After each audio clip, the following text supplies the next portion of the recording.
அனைவருக்கும் வணக்கம். நம்ம பயாலஜி கிளாஸ் ஏற்கனவே மனிதர்களுக்கு ஏற்படும் நோய்கள் டாபிக் பார்த்துட்டு இருக்கோங்க. அது இன்னைக்கு அப்படியே கன்டினியூ பண்ண போகிறோம். ஸோ A to F எல்லா கிளாஸஸ் உள்ள இருப்பீங்க. ஸோ இன்னைக்கு போன கிளாஸ்லாம் கூட கொஞ்சம் டெஸ்ட் எழுதலாம் அப்படின்னு சொல்லிக்கிட்டு இருந்தேன் நான். கொஞ்சம் லாஸ்ட் கிளாஸ்லாம் மறுபடியும் அதை கொடுக்க முடியாமே போயிடுச்சு. ஸோ அதனால் இன்னைக்கு டெஸ்ட்டு எழுதிட்டு அப்புறம் நோட்ஸுக்குள்ளே போகலாம், ஓகேங்களா? ஏன்னா முடிக்கங்காட்டி எப்படியும் 10-20 பேராவது வெளியில் போயிடுறீங்க. அதனால இன்னைக்கு ஸ்டார்டிங்லேயே கொஞ்சம் டெஸ்ட் எழுதிடலாம். கொஷின் டிஸ்பிளே பண்ணுறேன், ப்ளஸ் அதை படித்து காமிக்கிறேன். ஆன்சர் நீங்கள் சொல்லலாம், ஓகேங்களா? இல்லை நீங்கள் அப்புறமா பொறுமையாக உட்காந்து கூட எழுதிக்கலாம். ஃபஸ்ட்டு கொஷின்ங்க.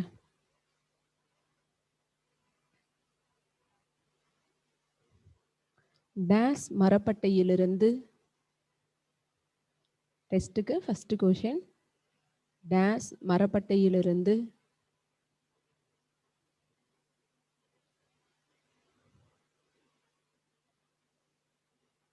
மலேரியா தடுப்பு மருந்து பெறப்படுகிறது. டேஸ் மரப்பட்டையிலிருந்து மலேரியா தடுப்பு மருந்து பெறப்படுகிறது.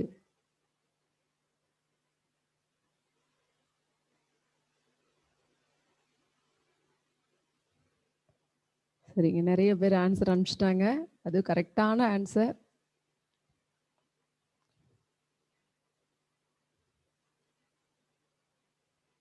ஓகே, இதுக்கு ஆன்சர் அவங்கவுங்க ஓனாக ரைட் பண்ணுங்க. ஸோ நான் உங்களுக்கு ஆன்சர் தெரிலனா கடைசியாக கிளாஸ் முடியும் போது கேளுங்க, நான் அப்போ சொல்கிறேன்.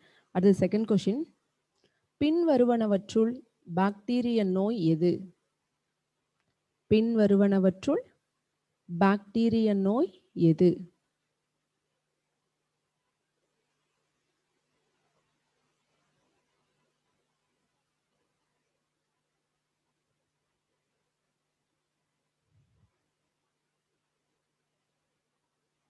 கோமதி, லாவண்யா, அருள், நிறைய பேர் ஆன்சர் போட்டுட்டு இருக்காங்க, காப்பி பண்ணிக்குவீங்க. பின்வருவனவற்றுள் பாக்டீரிய நோய் எது? அதுக்கு ஃபர்ஸ்ட் ஒன்று pneumonia, and second one leptospirosis, third one plague, and fourth one syphilis. So இந்த 4ல் பாக்டீரியல் டிசீஸ் எது அப்படின்னு நீங்கள் சொல்லணும். சரிங்க, மூணாவது கொஷின், வளர்சிதை மாற்ற குறைபாடுகள் என்பவை. வளர்சிதை மாற்ற குறைபாடுகள் என்பவை. வளர்சிதை மாற்ற குறைபாடுகள்னா என்ன, ஓகேங்களா?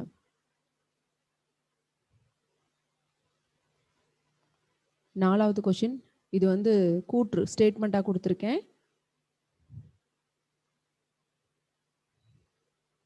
அதில் கூற்று 1, மரபியல் நோய்கள் ஒருவரிடமிருந்து மற்றவர்களுக்கு, மரபியல் நோய்கள் ஒருவரிடமிருந்து மற்றவர்களுக்கு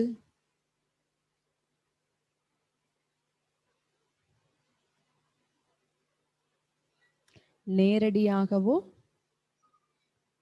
அல்லது மறைமுகமாகவோ பரவுகின்றன. இதில் நிறைய பேர் ஆன்சர் போடுறது நீங்கள் கூற்று சரி காரணம் தவறு அப்படி போட்டிருக்கீங்க. இது கூற்று காரணம் கொஷின் இல்லைங்க. 2 ஸ்டேட்மெண்ட் கொடுத்து அது சரியா தவறான்னு கேட்டிருக்கோம். ஸோ ஃபஸ்ட்டு கூற்று மறுபடியும் ஒரு டைம் நான் படிக்கிறேன்.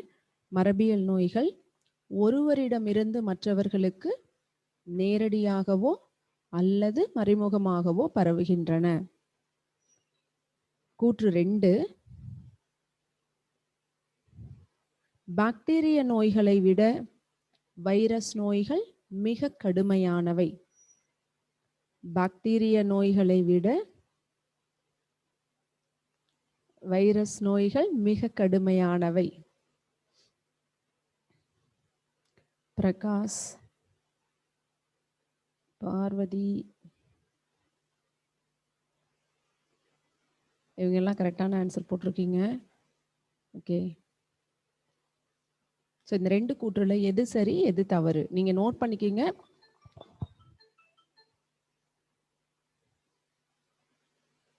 கடைசியா நம்ம ஆன்சர் டிஸ்கஸ் பண்ணிக்கலாம். இல்ல நீங்களே ஆன்சர் எழுதிரலாம். தெரியாத क्वेश्चनக்கு மட்டும் நான் உங்களுக்கு ஆன்சர் சொல்றேன். அடுத்து 5th क्वेश्चन. டெங்கு காய்ச்சலை பரப்பும் உயிரி. டெங்கு காய்ச்சலை பரப்பும் உயிரி.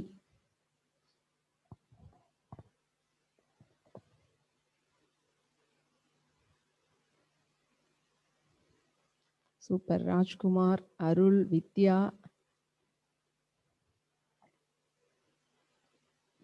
Lavanya, Yashmozhi. Very good. Correct answer போட்டிருக்கீங்க நிறைய பேர். அவங்க நோட்ல காப்பி பண்ணிருங்க. அடுத்து 6th क्वेश्चन. போலியோ நோயினால் மனித உடலில் டேஸ் உறுப்பு மண்டலம் கடுமையாக பாதிக்கப்படுகிறது. போலியோ நோயினால் மனித உடலில் டேஸ் உறுப்பு மண்டலம் கடுமையாக பாதிக்கப்படுகிறது. Very good. Sowmya, Abi, Kavitha, very good. எல்லாருமே சூப்பரா ஆன்சர் போட்டிருக்கீங்க. அடுத்து 7th क्वेश्चन.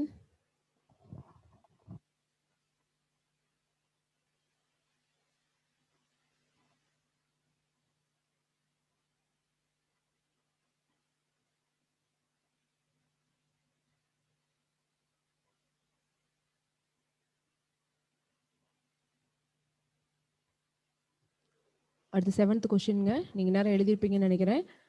எலிகளால் பரவும் நோய். அதே क्वेश्चनலயே இரண்டாவது எலியின் சிறுநீரால் பரவும் நோய்.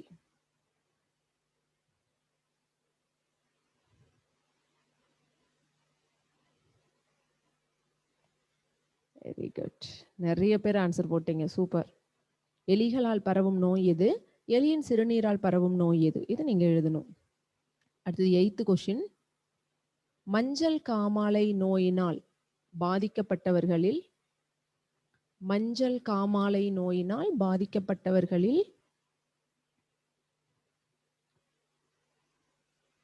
கொழுப்பு பொருட்கள் செரிமானம் பாதிக்கப்பட காரணம். மஞ்சள் காமாலை நோயினால் பாதிக்கப்பட்டவர்களில் கொழுப்பு பொருட்கள் செரிமானம் பாதிக்கப்பட காரணம்.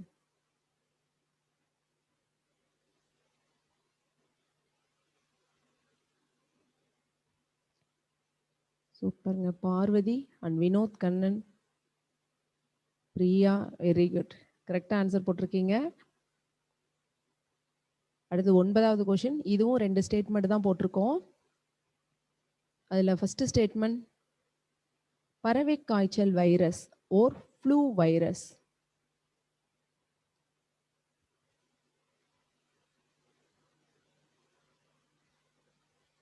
பறவை காய்ச்சல் வைரஸ் ஓர் ஃப்ளூ வைரஸ். சரியா தவறான எழுதணும். இரண்டாவது ஸ்டேட்மெண்ட் ஜிகா வைரஸ் மற்றும் நிபா வைரஸ் ஆகியவை பிளேவி குடும்பத்தை சார்ந்தவை. Very good. சங்கீதா, சுதா, ஸ்மொழி, Parvathi, very good. Priyadharshini, Lavanya, super. சரிங்க. கூற்று 1 பறவை காய்ச்சல் வைரஸ் ஒரு ஃப்ளூ வைரஸ்னு சொல்லியிருக்கோம். சரியா தவறான்னு போடுங்க. அதே மாதிரி ரெண்டாவது ஸ்டேட்மெண்ட்ல ஜிகா வைரஸ் மற்றும் நிபா வைரஸ் ஆகியவை பிளேவி குடும்பத்தை சார்ந்தவைன்னு சொல்லியிருக்கோம். சரி, 2 சரியா தவறான்னு போடணும். அடுத்தது 3வது ஸ்டேட்மெண்ட் மனிதனின் மேலெண்ண சுரப்பிகளை பாதிப்பவை ஃபைலேரியா புழுக்கள். மனிதனின் மேலெண்ண சுரப்பிகளை பாதிப்பவை ஃபைலேரியா புழுக்கள். இந்த ஸ்டேட்மெண்ட்டும் சரியா தவறான்னு போடணும். Very good. சங்கீதா, பிரியா கரெக்டா ஆன்சர் அனுப்பிருக்கீங்க. ஓகேங்க. இந்த 3 ஸ்டேட்மெண்ட்ல சரியா தவறான எழுதுங்க. அடுத்தது 10வது क्वेश्चन. கால்நடைகளின் குடலில் உள்ள டேஸ் புழுக்களை நீக்க கால்நடைகளின் குடலில் உள்ள டேஸ் புழுக்களை நீக்க குடற்புழு நீக்க சிகிச்சை பயன்படுகிறது.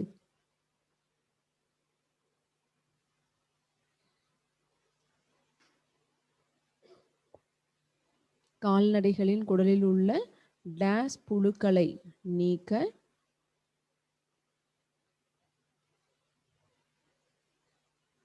குடற்புழு நீக்க சிகிச்சை பயன்படுகிறது.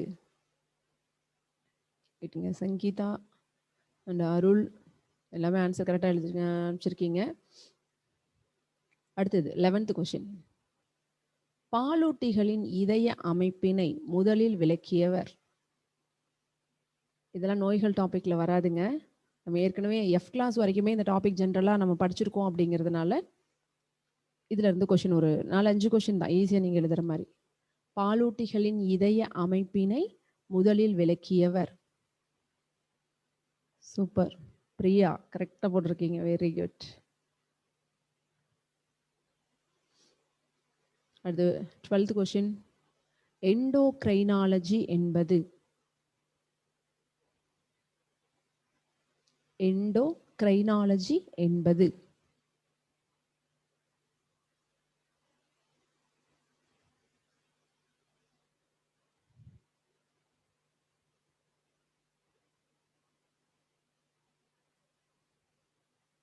Thirteenth question. டேஸ் சத்து அதிகமுள்ள உணவுகள். டேஸ் சத்து அதிகமுள்ள உணவுகள் எலும்பு சார்ந்த பிரச்சனைகளை குறைக்கின்றன. டேஸ் சத்து அதிகமுள்ள உணவுகள் எலும்பு சார்ந்த பிரச்சனைகளை குறைக்கின்றன. வெரி குட், எல்லாருமே போட்டீங்க கரெக்டா, சூப்பர்.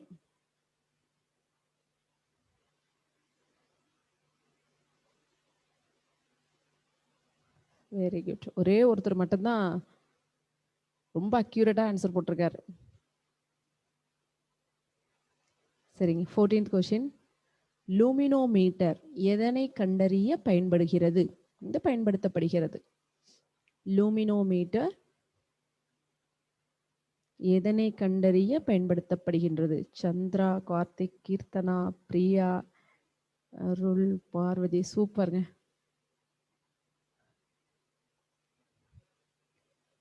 15வது கொஸ்டின். இதய அறைகள் தொடர்ந்து சுருங்கி விரிதலால். இதய அறைகள் தொடர்ந்து சுருங்கி விரிதலால் டேஸ் நிகழ்கிறது. இதய அறைகள் தொடர்ந்து சுருங்கி விரிதலால் டேஸ் நிகழ்கிறது. ராஜ்குமார், சூப்பர்ப்பா, வெரி குட், அக்யூரேட்டா ஆன்சர் போட்டிருக்கீங்க. Ashwini, Sindhuja, Ajith, very good. சரிங்க, 15 கொஸ்டின் கொடுத்துருக்கோம் நாம. ஸோ ஆன்சர் வந்து நான் இப்போ உங்களுக்கு ஆன்சர் சொல்லலை, கொஸ்டின் மட்டும் படிச்சிருக்கேன். ரொம்ப பொறுமையாக படிச்சிருக்கேன், ஏன்னா நான் ஆன்சர் உடனே நீங்கள் எழுதணும் அப்படிங்கிறதுக்காக. ஸோ அதனால் இந்த 15 கொஸ்டினுக்கு கொஞ்சம் பொறுமையாக பார்த்து நீங்கள் ஆன்சர் எழுதுங்க.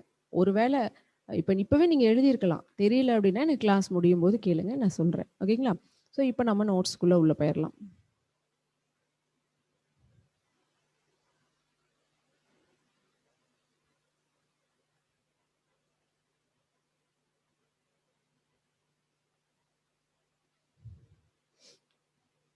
சரிங்க, நம்ம அந்த நோய்கள் டாபிக் பார்த்துட்டு இருந்தோம் இல்லைங்களா? உடல் நலம், சுகாதாரம், மனித நோய்கள், அந்த டாபிக் பார்த்துட்டு இருந்தோம். ஸோ அதில் ஆல்ரெடி போன கிளாஸ் வரைக்கும் லார்வாக்களால் ஏற்படும் நோய்கள் அது வரைக்கும் நம்ம பார்த்துருப்போம். ஸோ முன்னாடி இதுக்கு முன்னாடி எல்லாம் கொடுக்கும்போது இந்த பூஞ்சை நோய்களை நான் இதுக்குள்ளே கொண்டுட்டே வர மாட்டேங்க. ஏன்னா பூஞ்சை நோய்கள் அப்படிங்கிறது நம்ம இந்த கிளாசிஃபிகேஷன் வகைப்பாடுன்னு படிக்கிறோம் இல்லைங்களா? ஸோ அங்கே பூஞ்சைகளை பற்றி படிக்கும்போது அங்கேயே உங்களுக்கு கொடுத்துருவேன், அதனால இதை கொண்டு வர மாட்டேன். பட் நம்ம புக்கில் இப்போ எல்லா புக்லேயும் இந்த டிசீசஸ் டாபிக் வர்றதில்ல, பூஞ்சை நோய்களையும் ஒன் ஆஃப் தி டைப்பாக கொடுத்து எல்லாத்துலேயுமே இதை சேர்த்து கொடுத்துருக்காங்க. அப்படிங்கிறதுனால இந்த டாபிக்லையும் இதை ஆட் பண்ணியிருக்கேன் நான். இது ஏற்கனவே நீங்கள் வகைப்பாட்டிலையும் நீங்கள் படிச்சிருப்பீங்க, ஏபிசி கிளாஸ் எல்லாருமே. எஃப் கிளாஸ் மட்டும் கொஞ்சம் படிச்சிருக்க மாட்டீங்க. சரிங்க, பூஞ்சை நோய்கள்ல இருந்து பார்க்கலாம். பூஞ்சை நோய்கள் ஜென்ரலாக பூஞ்சை அப்படின்னு சொன்னாவே பூஞ்சைகளால் என்னப்பா நோய் ஏற்படும் அப்படின்னா கண்ணை மூடிட்டு நம்ம சொல்லிடலாம், ஸ்கின் டிசீசஸ், தோல் சம்பந்தமான வியாதிகள் தான் பூஞ்சிகளால ஏற்படக்கூடியது அப்படின்னு நம்ம கண்ணை மூடிட்டு சொல்லலாம். அதுதான் உங்களுக்கு ஃபர்ஸ்ட் பாயிண்டா கொடுத்துருக்கேன். ஸோ உங்களுக்கு தோல் சம்பந்தமான நோய்கள் அப்படின்னா எதை எதை சொல்லுவோம்? கையில வந்து இப்போ கையில உடம்புல ஏதோ ஒரு பகுதியில் தேமல் வந்துருச்சு, படர்தாமரை, அது அந்த தேமல் வந்து ரொம்ப படர்ந்து வளர்ந்து நிறைய இடத்துல பரவி இருந்தால் அதை படர்தாமரைன்னு சொல்லுவோம். சொரியாசிஸ், அதே ரொம்ப திக்கா ஒரு தடிமன் மாறி மாறி இருந்த ஒரு லேயர் மாதிரி திக்கா மாறி இருந்ததுன்னா அதை சொரியாசிஸ் அப்படின்னு சொல்லுவோம். அதே மாதிரி பொடுகு, டேண்ட்ரஃப்னு சொல்றோம் இல்லைங்களா, அந்த பொடுகு, காலில் வந்து மழை காலத்துல சேத்து புண்ணு வந்துருச்சுன்னு சொல்லுவோம். இது எல்லாமே என்னங்க, பூஞ்சை நோய்கள் தான். ஸோ தோல் சம்பந்தமான ஒரு பிரச்சனை அப்படின்னாவே எல்லாமே பூஞ்சைகளால ஏற்படக்கூடியது.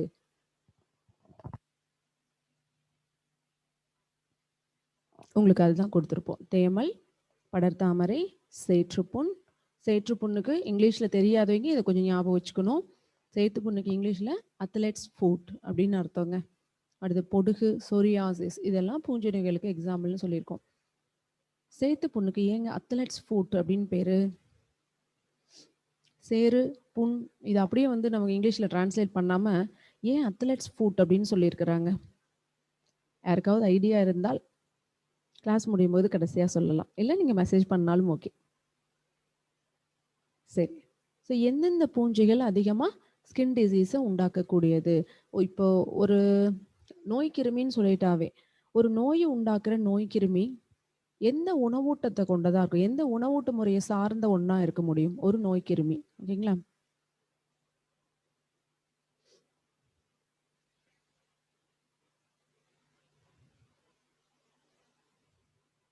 ஓகே, பிரகாஷ் அத்லெட்ஸ் ஃபுட்டுக்கு சொல்லியிருக்காரு. காலில் இது வர்றதுனால அத்லெட்ஸ் ஃபுட் அப்படின்னு பேரு அப்படின்னு சொல்லியிருக்காரு.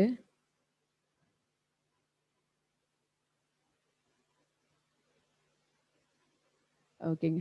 ஸோ இந்த அத்லெட்ஸ் ஃபுட் அப்படின்னு இந்த சேத்துப்புண்ணுக்கு ஏன் பேருன்னா நான் சொல்லிட்டு வந்துடுறேன் இந்த இடத்துலையே. ஸோ முதல்ல இப்போ அத்லெட்ஸ் தான் வந்து பூட்லாம் போட்டுக்கிட்டு அவங்க ப்ராக்டிஸ் பண்ணுறது இதெல்லாம் ஆரம்பிச்சது அங்கே தான். ஸோ அவங்க வந்து தொடர்ந்து வெயில்ல இப்படிலாம் போட்டுட்டு இருக்க மாதிரி உள்ள இருக்கிற சாக்ஸ் வேத்து போகிறதுனால என்ன ஆகுங்க, பாதம் வந்து ஈரப்பதமாகவே இருக்கும். ஸோ பொதுவாக வந்து சேத்துப்புண்ணு வந்து நமக்கு மழை காலத்தில் தான் வரும். எப்போ அதிகமாக நம்ம ஈரப்பதத்தில் அதிகமாக கால் பதிச்சு நடக்கிறோமோ அப்போ தான் அதிகமாக வரும்.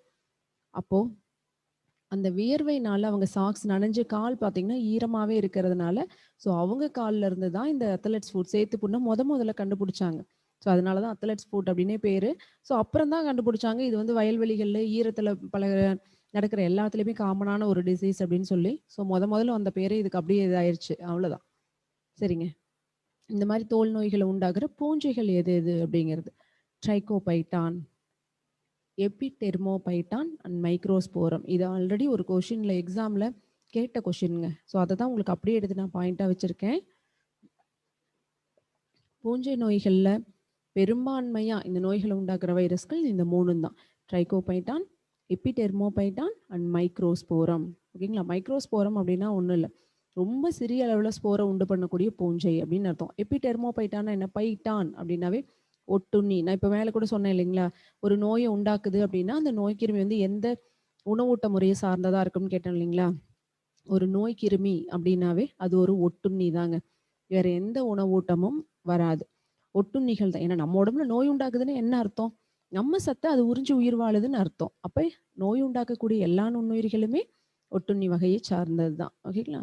ஸோ எபிடெர்மோபைட்டான், பைட்டான்னா ஒட்டுண்ணி, எப்பினா வெளிப்பகுதின்னு அர்த்தம், டெர்மோனா தோல், தோலோட வெளிப்பகுதியில் ஒட்டுண்ணியாக வாழக்கூடிய பூஞ்சை. ட்ரைகோபைட்டான், அதுக்கும் அதே தான் பேர். ட்ரைகோ அப்படிங்கிற வார்த்தை நம்ம ஸ்கின் செல்ஸ் அப்படின்னு தோல் செல்களை குறிக்கக்கூடியது. தோல் செல்களை சிதைக்கக்கூடியதுனால ட்ரைகோபைட்டான் அப்படின்னு சொல்லலாம். ஓகேங்களா? இது முக்கியமானதுங்க. அதே மாதிரி இந்த பூஞ்சைகள்ல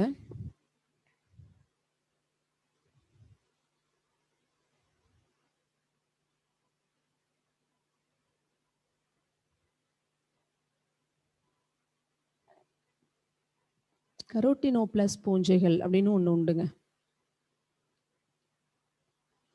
இதுவும் பொதுவாக வந்து இந்த ட்ரைகோபைட்டான், எபிடெர்மோபைட்டான், மைக்ரோஸ்போரம்லாம் சொன்னோம் இல்லைங்களா, இது எல்லாமே இந்த டைப்பை சார்ந்ததாக தான் இருக்கும். இந்த கரோட்டினோப்ளஸ் பூஞ்சைகள் எல்லாத்தையும் சேர்த்து மைக்கோசஸ் இனம் அப்படின்னு சொல்லுவோம். இந்த இனங்களை மைக்கோசஸ் அப்படின்னு சொல்லுவோம்.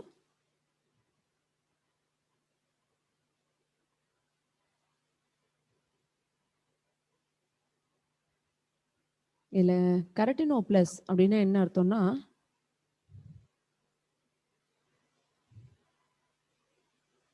கெரட்டின் அப்படிங்கிறது ஒரு வகை புரதம். நம்ம தோல்ல இருக்கக்கூடிய அல்லது தோலை உருவாக்கக்கூடிய ஒரு புரத பொருளுக்கு தான் என்ன பேருங்க? கரோட்டின் அல்லது கேரட்டின் அப்படின்னு இங்கிலீஷ்ல சொல்லுவோம்.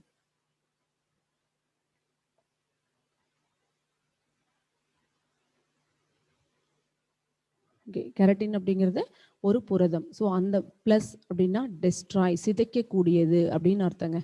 ஸோ அப்போ கரோட்டின் அப்படிங்கிற தோல் புரதத்தை சிதைக்கக்கூடிய பூஞ்சை அப்படின்னால தான் அதுக்கு என்ன பேருங்க? கரோட்டினோ பிளஸ் பூஞ்சை அப்படின்னு பேர். ஓகேங்களா? இப்போ நம்ம தலையிலலாம் பொடுகுலாம் வருது இல்லைங்களா? ஸோ அதெல்லாம் இதுதான் காரணம். அந்த பொடுகு அப்படின்னா நம்ம சொல்லுவோம் தலையில வெள்ளை வெள்ளையா குப்பை மாதிரி இருக்கு அப்படின்னு சொல்லுவோம் இல்லைங்களா? அது என்ன அர்த்தம்? நம்ம முடியில இருக்கிற கரோட்டின்ங்கிற புரதத்த அது சிதைச்ச பின்னாடி அது உருவாகுற மெட்டபாலிக் வேஸ்ட். அதோட கழிவுகள் தான் என்னங்க? தலையில இருக்கிற பொடுகு அப்படிங்கிறது. ஓகேங்களா?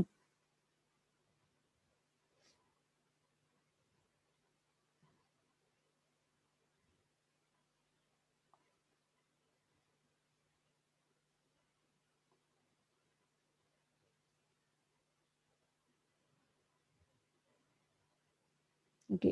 கார்த்திக் எபிடெர்மோபைட்டானுக்கு ஒரு டைம் திருப்பி சொல்லுங்கன்னு சொல்லியிருக்கீங்க. ஓகே. எபிடெர்மோபைட்டானா? எபி அப்படின்னா வெளியேன்னு அர்த்தம்ப்பா. அவுட்டர்ன்னு சொல்றோம் இல்லைங்களா? டெர்மோ அப்படின்னா தோல் அப்படின்னு அர்த்தம். டெர்மடாலஜிஸ்ட் சொல்றோம் இல்லைங்களா? டெர்மோனா தோல் அப்படின்னு அர்த்தம். பைட்டான்னா ஒட்டுண்ணின்னு அர்த்தம். அப்ப தோலோட வெளிப்பகுதியில ஒட்டுண்ணியா வாழக்கூடிய பூஞ்சை. அதனாலதான் எபிடெர்மோபைட்டான்னு பேரு. ஓகேங்களா? சரிங்க. பூஞ்சை நோய்கள். அதோட பூஞ்சை நோய்கள் முடிஞ்சுது.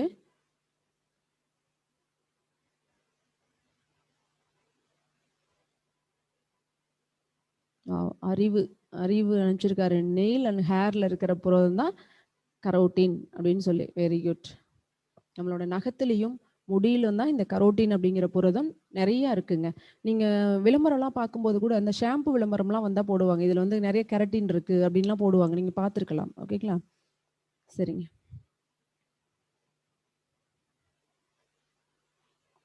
லாவண்யா ஒரு கொஸ்டின் கேட்டிருக்காங்க. அதுக்கு கடைசியா பதில் சொல்றேன்ப்பா. சரி, அடுத்தது வளர்சிதை மாற்ற குறைபாடுகள். இதுக்கு முன்னாடி வரைக்கும் நாம என்னங்க பார்த்தோம்? நோய் கிருமிகளால ஏற்படக்கூடிய நோய்கள் அப்படின்னு பார்த்தோம். நோய் கிருமிகளால் ஏற்படக்கூடிய நோய்களை எத்தனை வகையா பார்த்தோம்? பாக்டீரிய நோய்கள், வைரஸ் நோய்கள், அதே மாதிரி புரோட்டோசோவ நோய்கள், லார்வா நோய்கள், கடைசியா இப்போ நம்ம பார்த்தது தான் பூஞ்சை நோய்கள். ஓகேங்களா? ஸோ இது 5 டைப்பா பிரிச்சு பார்த்தோம். இப்போ அந்த டாபிக் முடிஞ்சுது. அதாவது நோய் கிருமிகளால் ஏற்படக்கூடிய நோய்கள் அப்படிங்கிறது அதோட கம்ப்ளீட் ஆகுது. அடுத்தது நம்ம பார்க்க போறது வளர்சிதை மாற்ற குறைபாடுகள். வளர்சிதை மாற்ற குறைபாடு அப்படின்னா ஆரம்பத்திலே என்னன்னு சொன்னோம் இல்லைங்களா? வளர்சிதை மாற்ற குறைபாடுன்னா என்ன சொன்னோம்? என் உடம்புல இருக்கிற ஒரு உறுப்பு, அதாவது சரியா வேலை செஞ்சுக்கிட்டு இருந்த ஒரு உறுப்பு, திடீர்னு ஏதோ ஒரு காரணத்தினால தன்னோட செயல்பாட்டை குறைச்சிக்கிச்சு அல்லது செயல்பட முடியல. ஸோ இந்த மாதிரி வரக்கூடிய ஒரு பிரச்சனை தான் என்னன்னு சொல்லுவாங்க? வளர்சிதை மாற்ற குறைபாடு அப்படின்னு சொல்லுவோம். இப்போ நம்ம காலையில நீங்க ஏதாவது வீட்டு வேலை செஞ்சுட்டு இருக்கீங்க, ஒரு வீடெல்லாம் பெருக்கிட்டு இருக்கீங்க, இல்லை தொடச்சிட்டு இருக்கீங்க.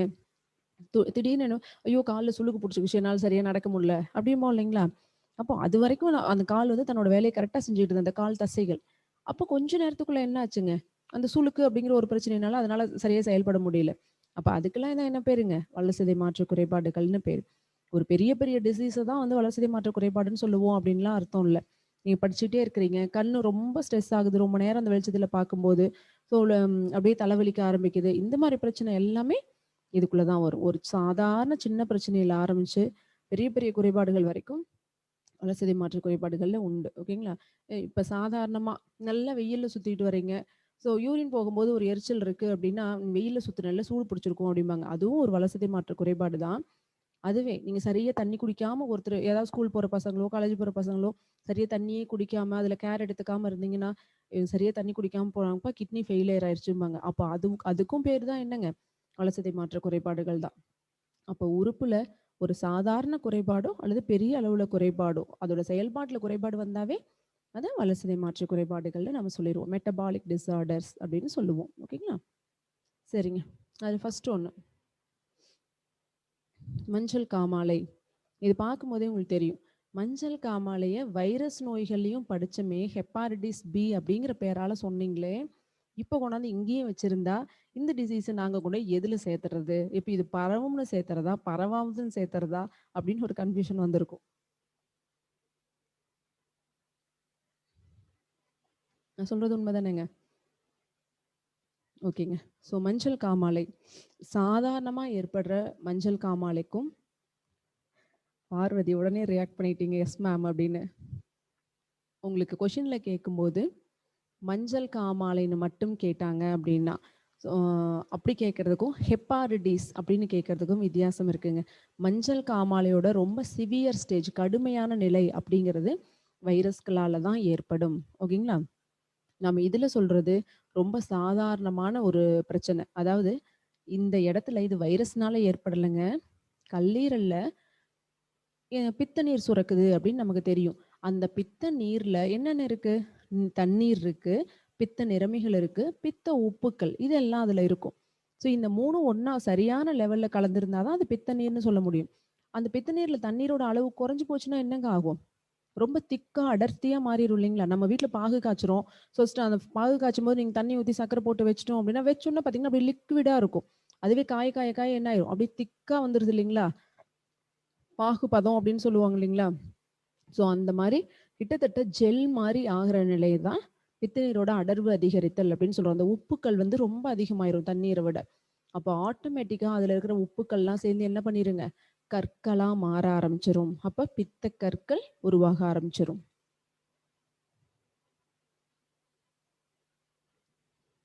இப்ப பித்தப்பையில கற்கள் உருவாச்சு அப்படின்னா, அந்த கற்கள் ரொம்ப சாதாரணமா ஈஸியா பெரிய அளவுக்கு பித்த நீரோட டிரான்ஸ்போர்ட் அதோட வெளியில வரதெல்லாம் தடுக்காத மாரி இருந்தா பிரச்சனை இல்லைங்க.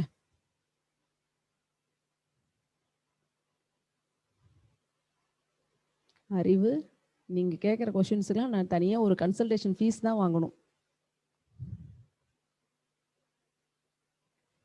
ஓகே. ஸோ பித்தப்பையில கற்கள் உருவாகி, அந்த ஸ்டேஜ்ல கூட அத நம்ம சரியா கவனிக்காம விட்டோம்னா, அந்த கற்கள் அளவுல பெருசாகி, பித்த நாளம் அதாவது பித்த பையிலிருந்து கல்லீரல்ல இருந்து அந்த பித்த நீர் வெளியில வருது இல்லைங்களா? அந்த நாளத்துக்கு பேரு பித்த நாளம். அது கல்லீரல் நாளம்னு சொல்லுவோம். பித்த பைக்கு வந்துட்டு திருப்பி வெளியில வரும்போது பித்த நாளம்னு சொல்லுவோம். ஸோ அந்த பித்த நாளங்கள அடைச்சுக்கிறதுனால, பித்த நீர் வெளியேற முடியாம என்ன ஆயிருங்க? கல்லீரல், பித்தப்பை இதெல்லாம் பெருசா வீங்க ஆரம்பிச்சிரும். ஓகேங்களா? ஸோ அதனால ஏற்படுறத மஞ்சள் காமாலைன்னு சொல்லுவாங்க. இத வந்து இத குணப்படுத்திறலாமா? இல்ல எப்படி இதுக்கு சொல்யூஷன் அப்படின்னு தான் அறிவு கேட்டிருந்தாரு. ஓகேங்களா? இது வந்து முழுக்க முழுக்க குணப்படுத்தக்கூடியதுங்க. பித்த கற்கள்ல ஒரு வேள கற்கள் அதிகமா பித்தப்பையில அதிகமா கற்கள் உருவாயிருச்சு அப்படின்னா,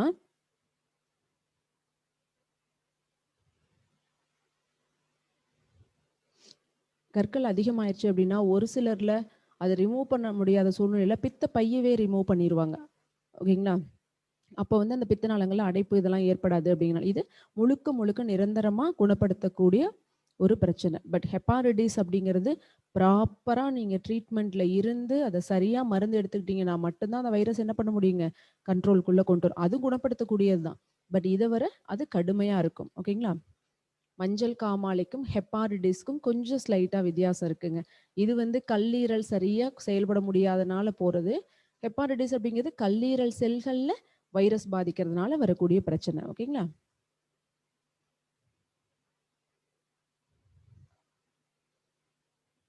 சரிங்க. பித்த நீர்ல என்னென்ன பொருட்கள் இருக்கு அப்படின்னு சொல்லி கேட்டிருக்காங்க.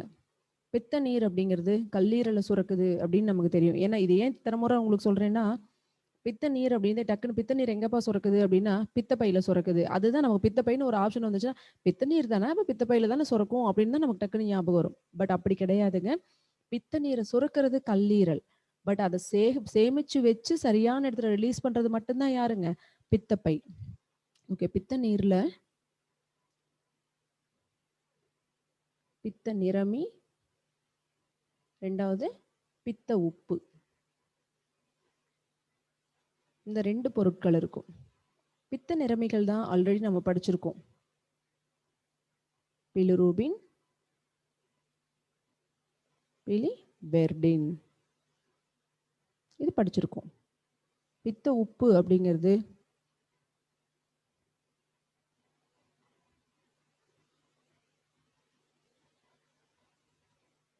சோடியம் கிளைகோலேட், and sodium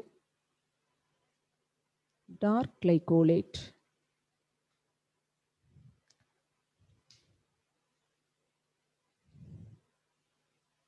மூணாவது நீர். இந்த மூணும் சேர்ந்தது தான் பித்த நீர்.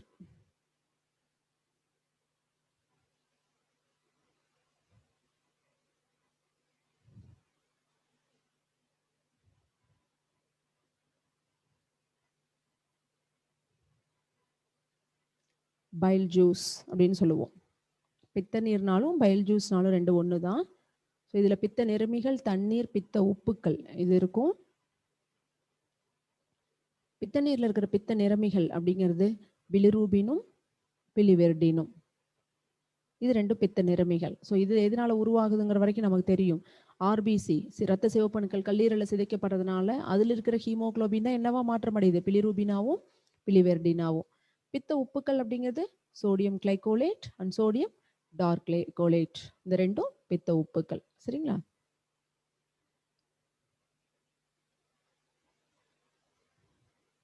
சரிங்க. வளர்சிதை மாற்ற குறைபாடுகள் அடுத்தது இரத்தத்திலிருந்து கழிவுகளை வடிகட்டுவதில் சிறுநீரகத்தில் ஏற்படும் குறைபாடு. என்ன பேருங்க?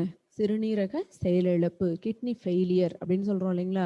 அதுதான். ரத்தத்திலிருந்து எப்போ நம்ம சிறுநீரகத்தினால, நம்ம கிட்னினால வேஸ்ட்டை ஃபில்டர் பண்ண முடியலையோ, ஸோ அப்போதான் அதுக்கு என்ன பேருங்க? கிட்னி ஃபெயிலியர் ஆயிருக்கு அப்படின்னு நம்ம சொல்லுவோம். ஓகேங்களா?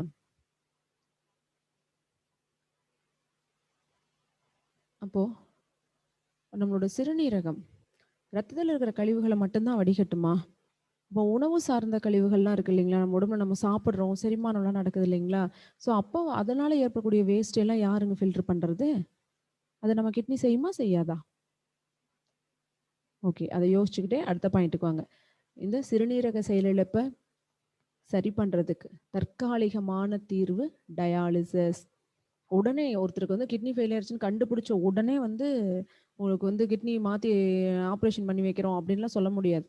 ஸோ ஃபஸ்ட்டு என்ன பண்ணுவாங்க, சரியான வந்து அவங்களுக்கு தேவையில்லை, கிட்னி மாற்றி அமைக்க வேண்டியதில்லை, டயாலிசிஸ் மூலமே ஓரளவுக்கு சரி பண்ண முடியக்கூடிய லெவலில் தான் இருக்குது அப்படின்னா டயாலிசிஸ் பண்ணுவாங்க. இல்லை ஒரு பொருத்தமான கிட்னி கிடைக்கும் அப்படின்னா அதுதான் அவங்களுக்கு நிரந்தர தீர்வு. என்னங்க பண்ணுவாங்க?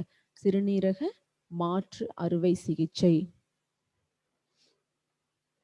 அப்போ தற்காலிக தீர்வு அப்படிங்கிறது டயாலிசிஸ், நிரந்தர தீர்வுங்கிறது கிட்னி டிரான்ஸ்பிளான்டேஷன், சிறுநீரக மாற்று அறுவை சிகிச்சை. ஓகேங்க. இந்த இடத்துல இன்னொரு கொஷின், நான் ஏற்கனவே மேலே வேற இன்னொரு கொஷின் கேட்டிருக்கேன், இருந்தாலும் இதையும் ஞாபகம் வச்சுக்கோங்க. உலகத்திலேயே முதல்ல சிறுநீரக மாற்று அறுவை சிகிச்சை செஞ்ச டாக்டர் யாருங்க?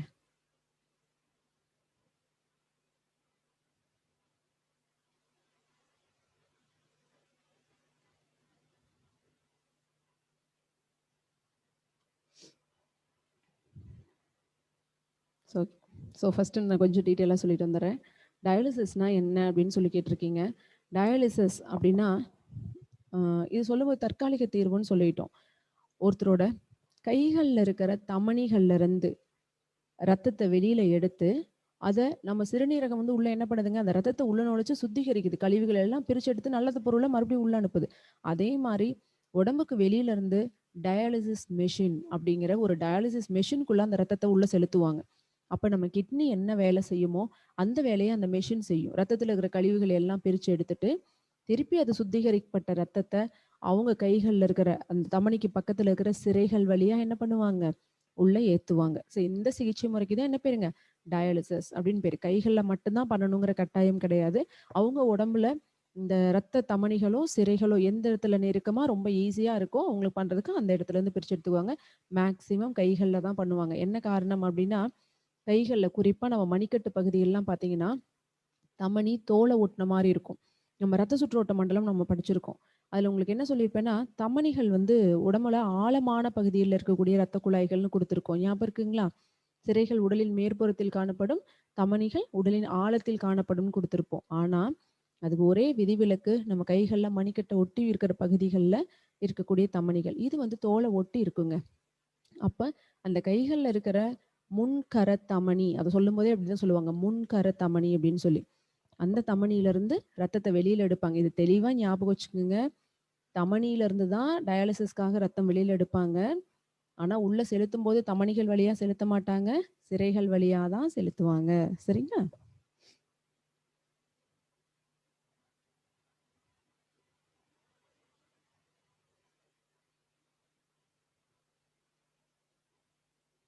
ஓகே. தேன்மொழி கழுத்து பகுதியில பண்ணுவாங்கன்னு சொல்லிருக்கீங்க. ஆமாப்பா. முன்கர பகுதி அப்படின்னா ஃபர்ஸ்ட் வந்து இந்த மேற்கைகள் சொல்றோம் இல்லைங்களா? அதுதான் முன்கர பகுதி. ஸோ அந்த பகுதியில தான் தமனிகள் இருக்கும். நீங்க சொல்றது கரெக்ட் தான்.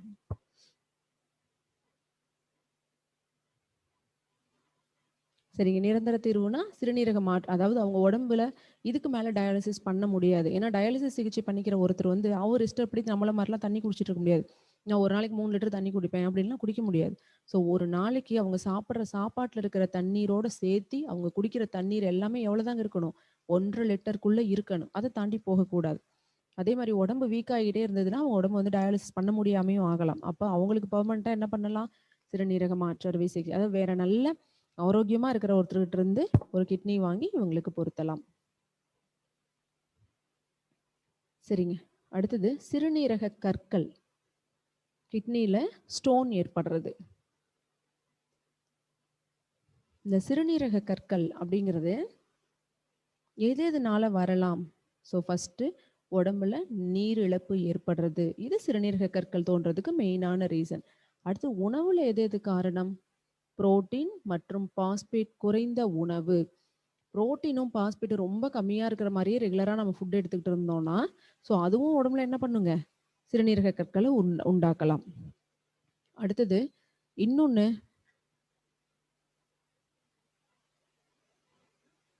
உங்களுக்கு இப்ப ரீசென்ட்டா வந்து குரூப் 1 கொஸ்டின்ல கூட கேட்டிருந்தாங்க. ஞாபகம் இருக்குங்களா? சிறுநீரக கற்களில் கீழ்க்கண்ட எந்த பொருட்கள் காணப்படுகின்றன? அப்படின்னு குடுத்து ஒரு கொஸ்டின் குடுத்திருந்தாங்க.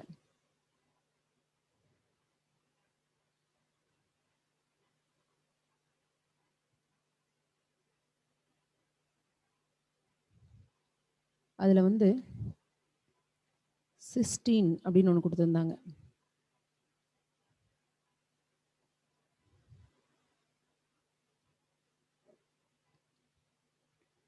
சிஸ்டீன் பொருட்கள் அப்படின்னு சொல்லிட்டு. நாம இந்த இடத்துல வந்து நோட்ஸ்ல வந்து உங்களுக்கு அந்த சிஸ்டீன் பொருட்கள் அப்படிங்கிறத நான் உங்களுக்கு சேர்த்து குடுத்திருக்க மாட்டேன். இத சொல்லிட்டு நான் மறுபடியும் வரேன். இப்ப நீரிழப்பு ஏற்படுறது புரோட்டீன், பாஸ்பேட் குறைந்த உணவு சாப்பிடுறதுன்னு சொன்னோம் இல்லைங்களா? இதுல புரோட்டீன் நம்ம படிக்கும்போதே புரோட்டீனோட எளிய பகுதி பொருள், புரதத்தின் எளிய பகுதி பொருள்லாம் எதங்க சொல்லியிருக்கோம்? அமினோ அமிலம் அப்படின்னு சொல்லியிருக்கோம் இல்லைங்களா? அந்த அமினோ அமிலத்தோட ஒரு வகை தான் இந்த சிஸ்டீன் அப்படிங்கிறது. இது வந்து அமினோ அமிலத்தோட ஒரு வகைங்க. நெறைய அமினோ அமிலம் நம்ம படிச்சிருக்கோம். வாலின், ஹிஸ்டிடின், லியூசின், ஐசோலியூசின் இப்படிலாம் படிச்சோம் இல்லைங்களா?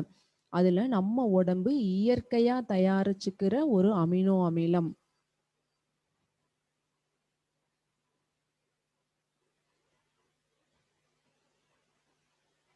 இத வந்து நீங்க உணவு மூலமா குடுக்க வேண்டிய கட்டாயம் இல்ல.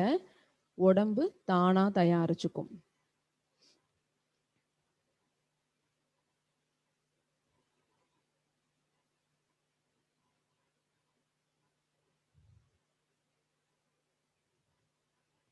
சோ இந்த இடத்துல நோட் பண்ணி வச்சுக்கோங்க. சிஸ்டீன் அப்படிங்கிறது இயற்கையா உடம்புல சுரக்கக்கூடிய ஒரு அமினோ அமிலம். இது எதுக்காக சொன்னேன்னா, இது எல்லாமே சிறுநீரக கற்கள உண்டு பண்ணும்னு சொல்லிட்டோம். அதுக்கு அடுத்தது சொல்லியிருக்கோம். சிறுநீரக கல்லில் உள்ள வேதிப்பொருள் அப்படின்னு குடுத்துருக்கோம். என்னங்க குடுத்துருக்கோம்? Calcium oxalate. இது நெறைய டைம்ல எக்ஸாம்ல கேட்ட ஒரு கொஸ்டின்ங்க. அறிவு இதுதான் நீங்க போட்டிருந்தீங்க.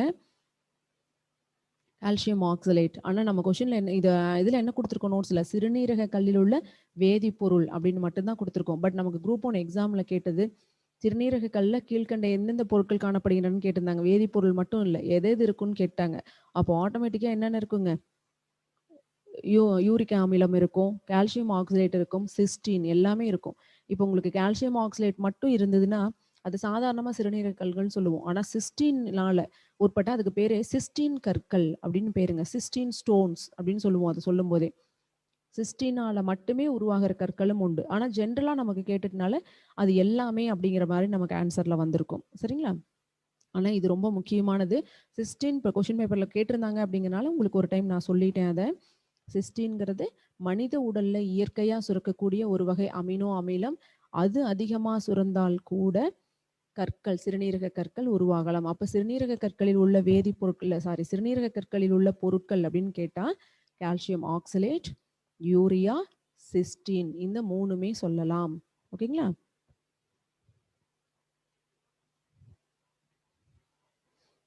அடுத்ததுங்க, சிறுநீரக கற்களை உடம்புல இருந்து கொஞ்சம் ஈஸியா வெளியேற்றுற முறைக்கு பேரு லித்தோட்ரிப்சி அப்படின்னு பேரு. அது எப்படி சொல்லிட்டோம்? அதிர்வலைகள் மூலமா சிறுநீரக கற்களை சிதைத்து வெளியேற்றும் முறை அப்படின்னு சொல்லிட்டோம். இங்க வந்து அவங்களுக்கு ஆப்ரேஷன் பண்ணல, கஷ்டப்பட்டு எந்த ஒரு மெத்தடையும் பண்ணல. ஒரு சின்ன அதிர்வலைகளை செலுத்தி கொஞ்சம் அந்த கற்களை வைப்ரேட் ஆகிற மாதிரி அதிர்வலைகளை உள்ள செலுத்துவாங்க. கொஞ்சம் அளவுல பெருசிய விட்டமுடைய கற்களை என்ன பண்ணிடுவாங்க, தூள் தூளா உடைச்சிருவாங்க. அப்போ சின்ன அளவுல சின்னதா உடைச்சிட்டாங்க அப்படின்னா அது சிறுநீர் வழியா என்ன ஆயிருங்க, ஆட்டோமேட்டிக்கா வெளியேறிடும்.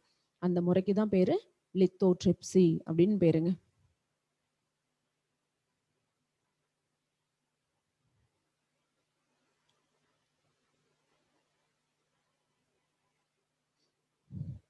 ஓகே, இந்த லித்தோட்ரிப்சிங்கிற முறையை பார்க்கும்போதே உங்களுக்கு தெரியும். லித்தோ அப்படின்னா கல் அல்லது ராக், பாறை அப்படின்னு சொல்லுவோம். ட்ரிப்ஸ் அப்படின்னாவே தண்ணீர், நீர்ம பொருள் அப்படின்னு அர்த்தம். நம்ம குளுக்கோஸ் ஏத்துறதுன்னா என்ன சொல்றோம், ட்ரிப்ஸ் ஏத்துறாங்கப்பா அப்படின்னு சொல்றோம் இல்லைங்களா? ஸோ அந்த மாதிரி தான். அப்போ ஒரு நீர் வழியா நம்ம உடம்புல இருந்து வெளியேற்றப்படுற கழிவு நீர் எதுங்க, யூரின். அப்போ யூரின் வழியா லித்தோ கற்களை உடைச்சு வெளியேற்றுற முறை லித்தோட்ரிப்சி.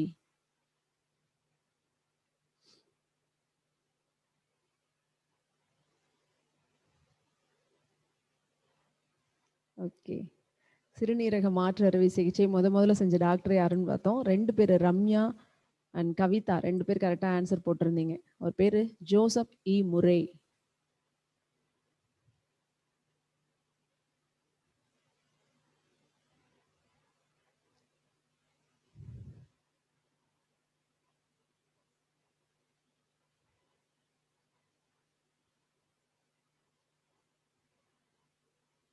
ஜோசப் இ முர்ரே, இதுதான் அவரோட பேர். இவர் தான் உலகத்திலேயே முதல்ல சிறுநீரக மாற்று அறுவை சிகிச்சை செஞ்ச மருத்துவர்.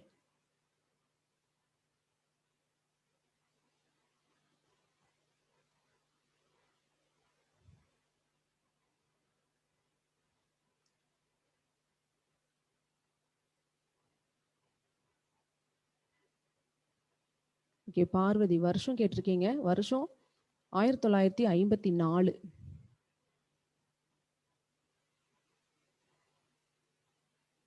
இந்த வருஷம் தான் முதல்ல சிறுநீரக மாற்று அறுவை சிகிச்சை மனிதர்களுக்கு இடையில.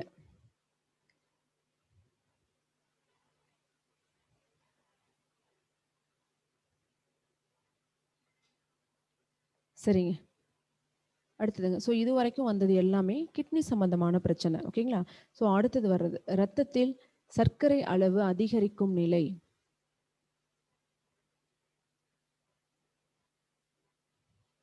ஓகே, நம்ம சொன்ன இயர்ஸுக்கெல்லாம் பெரிய இம்பார்ட்டன்ஸ் கொடுக்க வேண்டாங்க. நீங்கள் இயர்ஸை விட அந்த மெத்தட் என்ன, பேர் என்ன, இது மட்டும் பாருங்கள். இந்த நம்ம இதில் வந்து இயர்ஸுக்கு அவ்வளோ சீரியஸ்னஸ் கொடுத்தலாம் நீங்கள் பார்க்க வேண்டியதில்லை.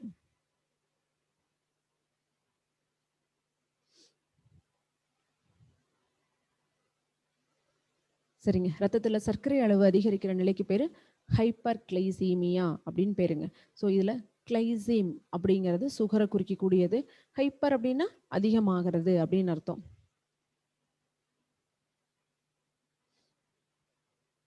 ஓகேங்க, நிறைய பேர் டவுட் கேட்டுகிட்டே இருக்கீங்க. ஸோ நான் ரிப்ளை உடனே பண்ணுறேன் அப்படிங்கிறதுனால ப்ளீஸ், எனக்கு கிளாஸ் நிறைய டிஸ்டர்ப் ஆகுதுங்க. ஏன்னா எனக்கு கிடைக்கிறதே ரொம்ப ரேராக தான் கிளாஸ் கிடைக்கிது. ஸோ உங்கள் டவுட் எல்லாமே லாஸ்ட்டாக 10 மினிட்ஸில் கொஞ்சம் கடன்னு பார்த்துடலாம். ஓகேங்களா? சரிங்க, ரத்தத்தில் சர்க்கரை அளவு அதிகரிச்சு அது ஹைப்பர் கிளைசீமியா அப்படின்னு சொல்லுவாங்க. ஹைப்பர்னா அதிகமாகிறது, கிளைசீம்னா சர்க்கரை அப்படின்னு அர்த்தம். ஸோ நம்ம நீரிழிவு நோய், சர்க்கரை வியாதி அப்படின்னு சொல்கிறோம் இல்லைங்களா, அதுக்கு தான் இன்னொரு பேரும் என்னங்க, ஹைப்பர் கிளைசீமியா அப்படிங்கிறது பேர். ஆனால் ஹைப்பர் கிளைசியமாவை எடுத்த உடனே சர்க்கரை வியாதி, இவங்க சுகர் பேஷண்ட் அப்படின்னு சொல்லிட முடியாது. இப்போ நம்ம சாப்பிட்றோம், காலையில் வந்து ஒரு 4 இட்லி சாப்பிட்றோன்னா சாப்பிட்ட பின்னாடி அதெல்லாம் டைஜஸ்ட் ஆகி நம்ம ரத்தத்தில் வந்து நிறைய குளுக்கோஸ் மாலிகுல்ஸ் வந்து உள்ளே வந்து சேருது இல்லைங்களா. அப்போ சடனாக நம்ம பிளட்ல என்ன ஆகுதுங்க, குளுக்கோஸ் டக்குன்னு இன்க்ரீஸ் ஆகுது. ஸோ அதையும் ஹைப்பர் கிளைசீமியான்னு சொல்லலாம். நார்மலா இது நடந்ததுன்னா எந்த பிரச்சனையும் கிடையாது. ரெகுலராவே இருக்க வேண்டிய அளவ விட அதிகமா இருந்துருச்சுன்னா, அது நீரிழிவு நோய். அந்த ஹைப்பர்கிளைசீமியாவ தான் நீரிழிவு நோய்ன்னு சொல்லுவோம். ஓகேங்களா? அதே மாரி ரத்தத்துல இருக்க வேண்டிய சர்க்கரைய விட அளவு குறைஞ்சு போச்சு அப்டின்னா, அதுக்கு என்ன பேருங்க? ஹைப்போகிளைசீமியா, லோ சுகர் அப்டின்னு சொல்றோம் இல்லைங்களா? ஸோ ஹைப்போ அப்டின்னாவே லோ குறைவு அப்டின்னு அர்த்தம். அப்ப ஹைப்போகிளைசீமியா அப்டின்னு பேர். சரிங்க. அப்ப கிளைசெமிக் ஹார்மோன் அப்படின்னு எத சொல்லலாம் அப்படின்னா, இன்சுலின சொல்லுவோம். ஏன் கிளைசெமிக் ஹார்மோன், இன்சுலின சொல்றோம்? ஏன் குளுக்கோகான சொல்லலாம்ல? குளுக்கோகானும் இதுல பங்கேற்குதுல்ல அப்படின்னு ஒரு டவுட் வரலாம் உங்களுக்கு. பட் நம்ம ரத்தத்துல சர்க்கரை அளவு அதிகமாகாமலும், குறைந்து போகாமலும் கட்டுப்படுத்தக்கூடிய ஒரு ஹார்மோன் அப்படின்னா, நம்ம எதத்தான் சொல்லுவோங்க? இன்சுலின தான் சொல்லுவோம். ஒருவேளை உங்களுக்கு குளுக்கோகான், இன்சுலின் 2ம் ஆப்ஷன்ல குடுத்திருந்தாங்கன்னா, நீங்க எதுக்கு பிரிஃபரன்ஸ் குடுக்கணும்? இன்சுலினுக்கு தான். ஸோ அதனால கிளைசெமிக் ஹார்மோன் அப்படின்னா இன்சுலினை தான் நம்ம சொல்லுவோம்.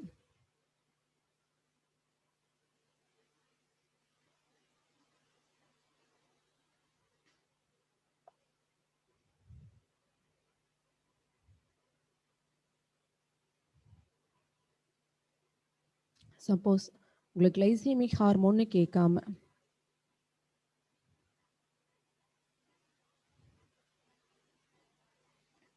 ஹைப்போகிளைசெமிக் அப்படின்னு கேட்டுறாங்க அப்படின்னா, அங்க போய் பெருசாலாம் நீங்க யோசிச்சுட்டு இருக்க வேண்டியதில்ல. அதுவும் இன்சுலின் தான்.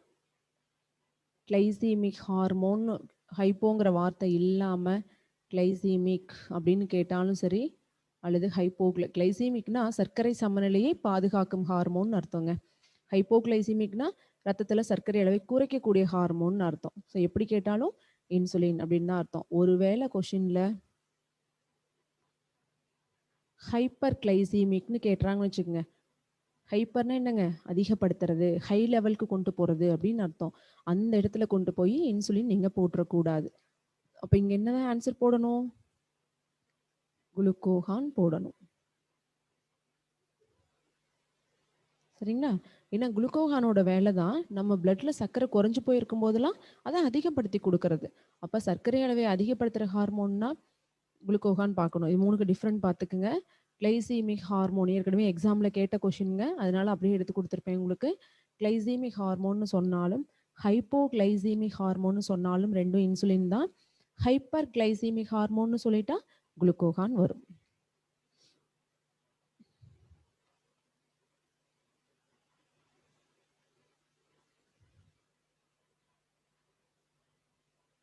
சரிங்க. அடுத்தது பரவும் தன்மையற்ற நோய்கள். ஸோ இதில குடுத்துருக்கிறது எல்லாமே வளர்சிதை மாற்ற குறைபாடுகள்ல சும்மா ஜஸ்ட் மீதி எல்லாமே உங்களுக்கு இப்ப ரத்த சுற்றோட்டத்துல ஏற்படக்கூடிய குறைபாடுகள்,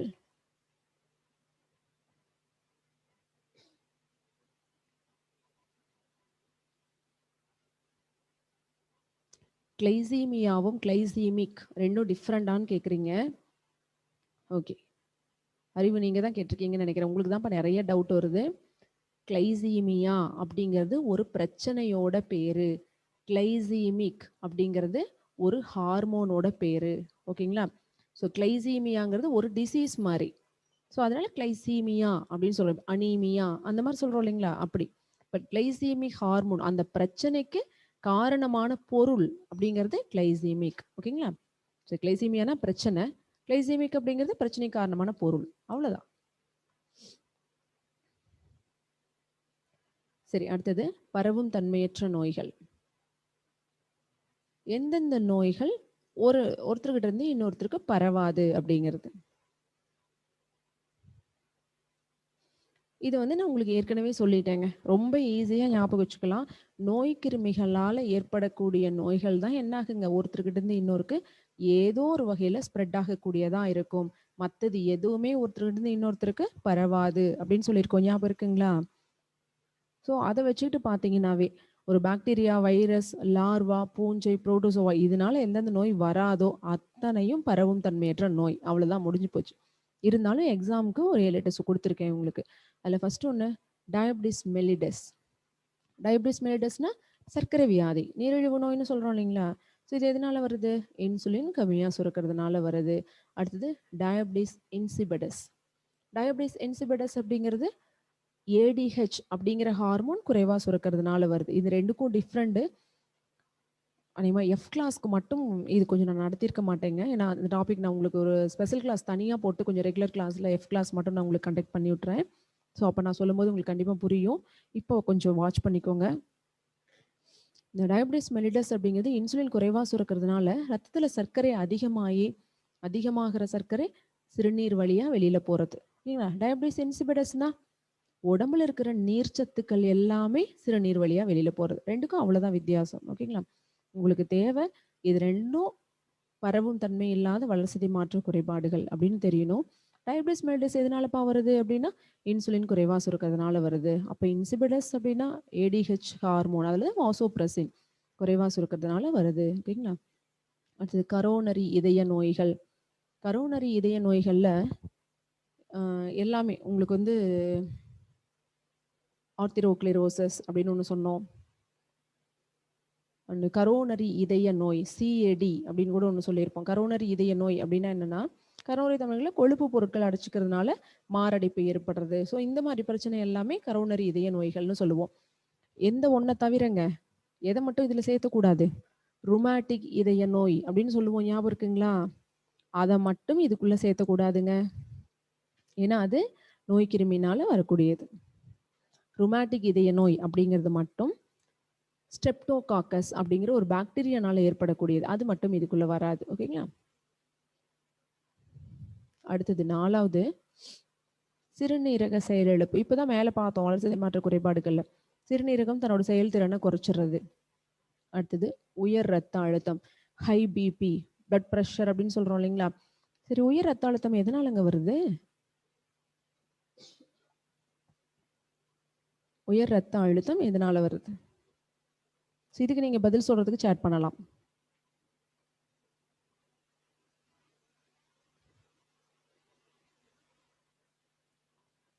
ஓகே, ஃபர்ஸ்ட் ஆன்சர் ஃப்ரம் அறிவு டென்ஷன், கார்த்திக் டென்ஷன், அப்புறம் அதிக எமோஷன், ஃபியர் அதிகம், சத்யா ஓவர் டென்ஷன். எல்லாரும் ஓவர் டென்ஷன்ல இருக்கிறீங்க அநேகமா.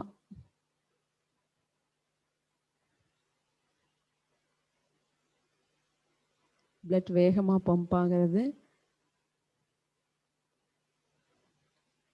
Hyper tension. ஓகே, நான் உங்களை கேட்டிருக்கிறதே ஹைப்பர் டென்ஷன் ஏன் வருது அப்படின்னு சொல்லி. ஹைப்பர் டென்ஷனை ஆன்சரா சொல்லக்கூடாது. இதுல ஒரே ஒரு ஆன்சர் மட்டுங்க சந்திரா அனுப்பிச்சிருக்கிறீங்க, கொலஸ்ட்ரால் இன் பிளட் டியூப்ஸ் அப்படின்னு சொல்லி. அதுதாங்க சரியான ஆன்சர். சங்கீதா ஹேண்ட் ரைஸ் பண்ணியிருக்கீங்கப்பா, ஏதாவது ப்ராப்ளமாப்பா? சங்கீதா பேசலாம். சங்கீதா ஓகே.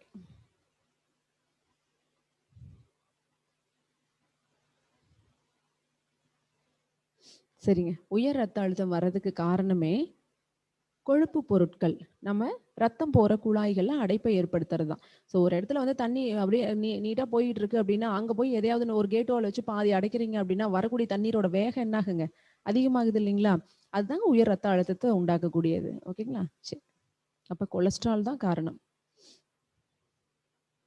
அடுத்தது 6வது அல்சீமர். அல்சீமர் அப்படின்னா தீவிர மூளை குறைபாடு அப்படின்னு சொல்லுவாங்க. இது முக்கியமானதுங்க. உங்களுக்கு கொஷின்ல கேட்கும் போதே மனித மூளையை தாக்கும் தீவிர வளர்சிதை மாற்ற குறைபாட்டு நோய் இப்படிதான் உங்களுக்கு கொஷினே கேட்பாங்க. அல்லது மூளையை தாக்கும் தீவிர வளர்சிதை மாற்ற குறைபாடு இப்படிதான் கேட்பாங்க. இதுக்கு பேரு குரோனிக் டிசீஸ் அப்படின்னு பேருங்க. கடுமையான ஒரு குறைபாடு அப்படின்னு பேர் இருக்கு.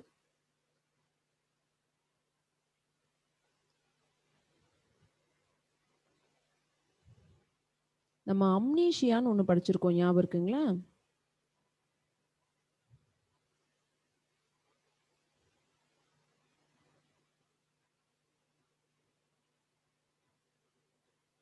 அம்னீசியா அப்படிங்கிறதுக்கும் அல்சீமர் அப்படிங்கிறதுக்கும் என்னங்க வித்தியாசம்?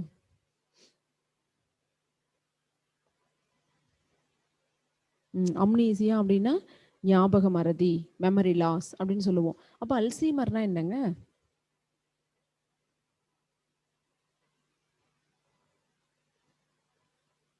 அம்னீசியாங்கிறது மறதி நோய். அல்சீமர்ங்கிறது அதே தான், கடுமையான மறதி. என்ன டிஃப்ரெண்ட் இருக்கும் ரெண்டுக்கும்? சின்ன ஒரு ஸ்லைட்டான ஒரு டிஃப்ரெண்ட் தாங்க. அம்னீசியானா பொதுவா மறதி. இதுவும் ஒரு வளர்சிதை மாற்ற குறைபாடுகள் தான். மூளையில இருக்கிற நரம்பு செல்கள் சரியா செயல்பட முடியாம போறது. இல்லன்னா நம்ம மூளையில இருக்கிற நரம்பு செல்கள் அழிஞ்சு போயிடுறது. ஓகேங்களா? ஸோ இதத்தான் மறதி நோய் அப்படின்னு சொல்லுவோம். இது வந்து நார்மலா ஏஜ் ஆக ஆக ஒரு 60 ஏஜுக்கு மேல பெரியவங்கள்ல ரொம்ப சாதாரணமா வரக்கூடிய ஒரு குறைபாடு தான் இந்த மறதி நோய், அம்னீசியா அப்படிங்கிறது. அல்சீமர் அப்படிங்கிறது அந்த மாரி கிடையாதுங்க. இந்த அல்சீமர் அப்படிங்கிறது எந்த வயசுல இருக்கிறவங்களுக்கு வேணாலும் வரலாம். மூளையில இருக்கிற நரம்பு செல்கள ரொம்ப கடுமையா பாதிக்கிறதுனால, அவங்களோட ஒட்டுமொத்த மெமரியும் பாதிக்கப்படுறது தான் என்னங்க? அல்சீமர்ன்னு சொல்லுவோம். சிம்பிளா சொல்றேன் உங்களுக்கு புரியிற மாரி. சில கிளாஸஸ்ல சொல்லினாலும் சொல்லியிருக்கலாம். அம்னீசியா அப்படிங்கிறது. இப்ப நம்ம யாராவது ஒருத்தர்கிட்ட இப்ப நீங்க கிளாஸ் வர்றீங்க. திடீர்னு ஒரு பர்ஸ வந்து வீட்ல வச்சுட்டு வந்துட்டீங்க. இப்போ வீட்டுக்கு போறதுக்கு பஸ்ஸுக்கு போறதுக்கு காசு கூட இல்ல அப்படின்னு வைங்க. உங்க ஃப்ரெண்ட் யாராவதுட்ட ஒரு ரூ. 50 இருந்தா குடுப்பா, நாளைக்கு கொண்டு வந்து குடுத்துர்றேன் அப்படின்னு சொல்லி வாங்குறீங்க. அப்போ அந்த ரூ. 50 வாங்கிட்டு நீங்க அந்த வாங்குன பணத்த மட்டும் மறந்துட்டீங்க. ஸோ இப்ப யாரோ உங்க ஒரு குளோஸ் ஃப்ரெண்டுட்ட வாங்குறீங்க. அந்த ஃப்ரெண்டு ஞாபகம் இருக்கிறாரு. அவரு வாங்குன அவர்கிட்ட இருந்து வாங்குன பணத்த மட்டும் மறந்துட்டீங்க. ரூ. 50 "இப்ப வாங்குனியேப்பா திருப்பி குடுக்கலையேன்னு." "ஐய்யய்யோ! வாங்குனனா எனக்கு ஞாபகமே இல்லையே!" அப்படின்னு சொன்னா அது அம்னீசியா. ஓகேங்களா?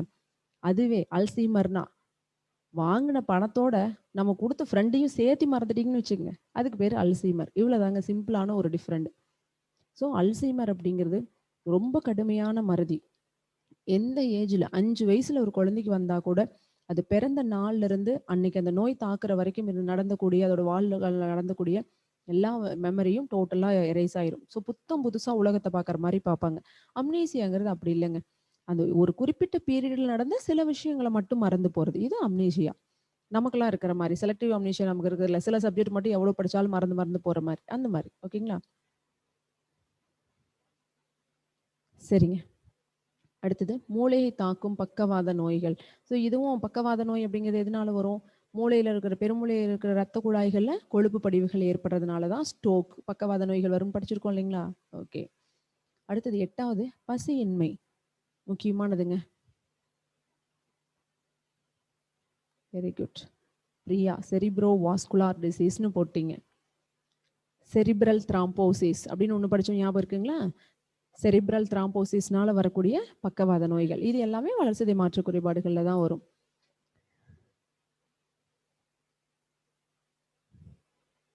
பசியின்மை அப்படின்னா, இப்ப சாதாரணமா நம்ம இன்னும் இப்ப காலையில வந்து ஏதோ வீட்ல நமக்கு புடிச்சதா செஞ்சிருக்காங்க. ஃபுல்லா சாப்பிட்டு மத்தியானம் எனக்கு பசிக்கவே இல்ல அப்படின்னு சொல்றதுக்கு பேரு, இந்த அனரெக்சியா நெர்வோஸா கிடையாதுங்க.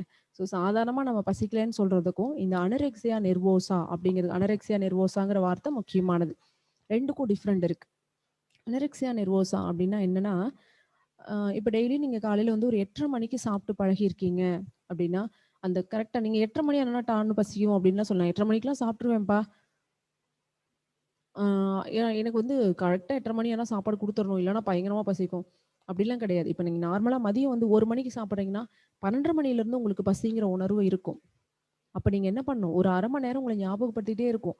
உங்களுக்கு எனக்கு சாப்பாடு குடுக்க வேண்டிய டைம் வந்துருச்சு அப்படின்னு சொல்லிட்டு. எவ்வளோ நேரம் வெயிட் பண்ணுங்க? இப்ப காலையில நீங்க 8:30 மணிக்கு சாப்பிடுவீங்கன்னா, ஒரு 9:30 வரைக்கும் உங்க ஸ்டொமக் வந்து எதிர்பார்த்துக்கிட்டே இருக்கும். நீங்க எதையாவது உள்ள கொட்டுவீங்க. எனக்கு சாப்பாடு கிடைச்சிரும், கிடைச்சிரும் நம்பிக்கையோட பார்த்துக்கிட்டே இருக்கும். ஸோ நீங்க எதுவுமே குடுக்காம விட்டுறீங்க. எனக்கு டைம் ஆச்சுப்பா, இன்னைக்கு சாப்பிடறதுக்குலாம் டைம் இல்ல அப்படின்னு ஓடிடுறீங்கன்னு வச்சுக்கங்க. சரி ஓகே 9 மணிக்கு மேல என்ன ஆயிரும்? அந்த பசிங்கிற உணர்வு இல்லாம அப்படியே போயிரும். எதனாலங்க இல்லாம போகுது? ஸோ அப்ப கிடைக்க வேண்டிய குளுக்கோஸ் கிடைக்கலன்னா, அந்த குளுக்கோகான் அப்படிங்கிற ஹார்மோன் என்ன பண்ணுது? ஏற்கனவே உடம்புல இருக்கிற கிளைகோஜன குளுக்கோஸா மாத்தி கொண்டு வந்து நம்ம ரத்தத்துல வச்சிருது. அப்போ ஆட்டோமேட்டிக்கா பசிங்கிற உணர்வு என்ன ஆயிரும்? ஆஃப் ஆயிரும் இல்லைங்களா? ஸோ இது 1 நாளைக்கு 2 நாளைக்குன்னா இந்த ஹார்மோன் வந்து பேலன்ஸ் பண்ணிக்கும் உடம்புல. சரிப்பா இன்னைக்கு ஏதோ தம்பிக்கு சாப்பிட முடியல. நாம தான் குடுத்துருவோமே அப்படின்னு அது வேலை செய்யும். பட் இதுவே டயட்ல இருக்கிற பேர் வழி நம்மலாம் நெறைய பேர் பண்ணுவோம். காலையில சாப்பாடு சாப்பிடலன்னா நல்லா இளைச்சிரலாம்ப்பா அப்படின்னு சொல்லிட்டு டயட்ல இருக்கோம் அப்படின்னு சொல்லுவோம். காலையில அதனாலேயே ரெகுலரா ஒரு 5 நாள், 20 நாளைக்கு நீங்க சாப்பிடாம போனீங்கன்னு வச்சுக்கங்க. 21 நாள் காலையில சாப்பாட்ட விட்டுட்டு விட்டுட்டு போனீங்கன்னா, 22வது நாள் உங்களுக்கு பசி எடுக்காதுங்க. பசி உணர்வு மறத்து போயிரும். ஓகேங்களா? ஏன்னா அது கேட்டு கேட்டு பார்க்கும். 20 நாளாவும் உங்கள கெஞ்சிக்கிட்டு இருக்கும். எனக்கு ஏதாவது குடுப்பா, குடுப்பான்னு கேட்டுட்டே இருக்கும். பட் நம்ம எதுவுமே கொடுக்க மாட்டோம். அப்போ ஆட்டோமேட்டிக்காக என்ன பண்ணிரும், அந்த உணர்வே இல்லாமல் மரத்து போக ஆரம்பிக்கும். ஸோ அந்த பசி உணர்வு மரத்து போகிற நிலைக்கு தான் என்ன பேருங்க, அனரெக்சியா நெர்வோசா அப்படின்னு பேர். ஸோ இது பக்கத்துலேயே கொடுத்துரும், இளம் பெண்களை அதிகமாக தாக்கக்கூடியது. ஏன்னா இந்த டயட்டெல்லாம் அதிகமாக ஃபாலோ பண்ணக்கூடியது யாருங்க, பசங்க அவ்வளோ சீக்கிரம் அதெல்லாம் டயட்டுக்குள்ளலாம் உள்ளே வரமாட்டாங்க. நம்ம பிள்ளைங்க தான் இந்த வேலைலாம் பண்ணுவோம். ஸோ அதனால தான் இளம் பெண்களை அதிகமாக தாக்கக்கூடியது அப்படின்னு சொல்லுவோம். முக்கியமானதுங்க, ஞாபகம் வச்சுக்கோங்க. அடுத்தது உடல் பருமன். உடல் பருமன் அப்படின்னாலும் ஒபேசிட்டி அப்படின்னாலும் ரெண்டு ஒண்ணுங்க. எப்படி பசியின்மை அப்படிங்கிறத அனரெக்சியா நெர்வோசா அப்படின்னு சொல்றோமோ, அதே மாதிரி உடல் பருமனை ஒபேசிட்டின்னு சொல்லலாம். இதை ஏற்கனவே உணவூட்டம் டாபிக்ல நம்ம படிச்சும் இருக்கிறோம். ஓகேங்களா? ஓவர் வெயிட் அப்படிங்கிறத ஒபேசிட்டின்னு சொல்லலாம். ஒபேசிட்டிங்கிறது என்ன, அடிப்போஸ் திசுக்களோட மிதமிஞ்சிய வளர்ச்சி. இந்த ஒபேசிட்டி எதனால இங்கே வரலாம், நம்மள நிறைய பேர்த்துக்கு பழக்கம் இருக்கும், டிவி பார்க்க உட்காந்தாவே வீட்டில் இருக்கிற ஏதோ ஒரு மிக்சர் பாக்கெட்டோ ஒரு சிப்ஸ் பாக்கெட்டோ ஏதோ ஒன்று சாப்பிட குறிச்சிக்கிட்டே வந்து உட்காரணும். ஸோ அந்த மாதிரி டெய்லியும் ஏதோ ஒரு நாளைக்குன்னா பரவாயில்ல, டெய்லியும் ஏதோ ஒன்று எடுத்து குறிச்சிக்கிட்டே இருந்தோம்னா என்ன ஆயிரும், ஆட்டோமேட்டிக்காக நிறைய கிளைக்கோஜன் வந்து உடம்புல வந்து ஸ்டோர் ஆயிரும் இல்லைங்களா? அப்போ நிறைய மசில்ஸ் வந்து ஃபார்ம் ஆயிரும். அது அடிப்போஸ் திசுக்கள் நிறைய கிளைக்கோஜன் ஸ்டோர் ஆகும். அதை தான் இந்த அடிப்போஸ் திசுக்களோட மிதமிஞ்சிய வளர்ச்சின்னு சொல்லுவோம். இன்னொரு காரணத்தினாலையும் வரலாம். Okay Ramesh, BMI 30 and above இருந்தா அப்படின்னு சொல்லியிருக்கீங்க. ஓகேங்க, 30க்கு மேலே பிஎம்ஐ அளவு இருந்தால் அது ஒபேசிட்டின்னு சொல்லுவோம். வெரி குட், கரெக்டாக ஞாபகப்படுத்தியிருக்கீங்க. இது ஏன் அனரெக்சியா நெர்வோசாவுக்கு அடுத்ததே பின்னாடியே கொடுத்துருக்கேன்னா, இப்போ நீங்கள் ஒரு 20 நாள் சாப்பிடாம போகிறீங்க, 21 நாள் சாப்பிடாம போனீங்கன்னா 22வது நாள் பசிக்காதுன்னு சொன்னேன் இல்லைங்களா? அப்போ ஆட்டோமேட்டிக்காக நம்ம உடம்புக்குள்ள ஹார்மோன் ப்ராப்ளம்ஸ் உள்ள வர ஆரம்பிச்சிருங்க. ஹார்மோன் வந்து சரியாக தன்னோட வேலையை செய்ய முடியாமல் கொலாப்ஸ் ஆயிரும். நான் என்ன வேலை செய்கிறது, இப்படியே பண்ணிக்கிட்டு இருந்தால் என் வேலையை எப்படி செய்கிறது அப்படின்னு கொலாப்ஸ் ஆயிரும். அந்த ஹார்மோன் சேஞ்சஸ்னால கண்ணா பின்னாடும் உடம்பு வெயிட் போட ஆரம்பிக்கும். ஸோ அதை ஒபேசிட்டின்னு சொல்லலாம்.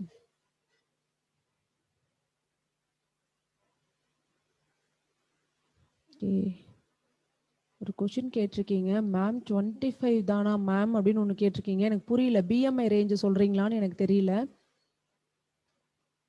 25க்கு உள்ளே இருந்ததுன்னா நம்மளோட பிஎம்ஐ வந்து நார்மலான பிஎம்ஐன்னு சொல்லியிருக்கோங்க. 30க்கு மேலே இருந்தால் தான் ஒபேசிட்டி. 30க்கு மேலே இருந்தால் தாங்க ஒபேசிட்டி. 25க்கு மேலே 30க்குள்ளே இருந்தால் அதுக்கு பேர் அதிக உடல் எடைன்னு பேருங்க. அதை ஓவர் வெயிட்னு சொல்ல மாட்டோம். ஓகேங்களா? உடல் பருமனை தான், ஒபேசிட்டியை தான் 30க்கு மேலே பிஎம்ஐ இருக்கணும்னு சொல்லுவோம். நிறைய டவுட் உங்களுக்கு கிரியேட் ஆகுது, இதெல்லாம் கடைசியாக கேளுங்க.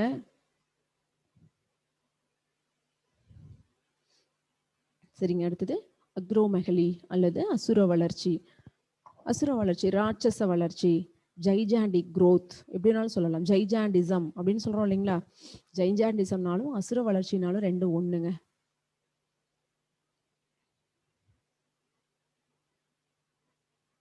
தெரியுங்கிறவங்க விட்டுருங்க, தெரியாதவங்க நோட் பண்ணி வச்சுக்கோங்க. ஜைஜாண்டிசம் அப்படின்னாலும் அசுர வளர்ச்சி அப்படின்னாலும் ஒன்று தான், ரெண்டும்.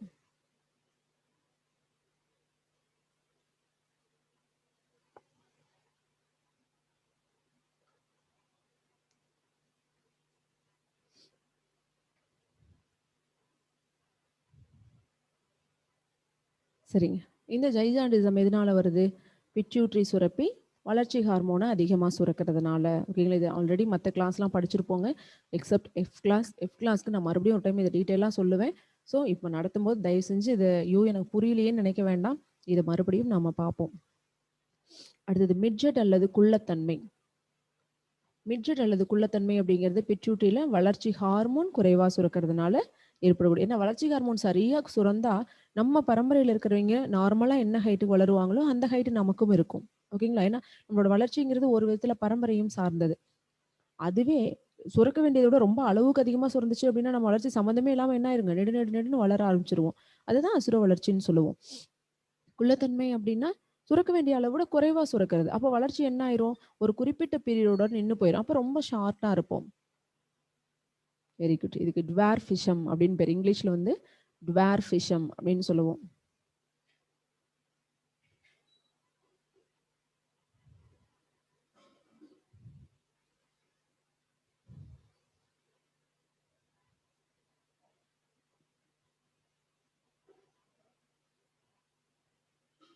ஜைஜாண்டிசம் அப்படின்னா அசுர வளர்ச்சி. டுவார்ஃபிசம் அப்படின்னா குள்ளத்தன்மை. டுவார்ஃப் ஞாபகம் இருக்குங்களா? குள்ளர்கள் அப்படின்னு சொல்லுவோம்.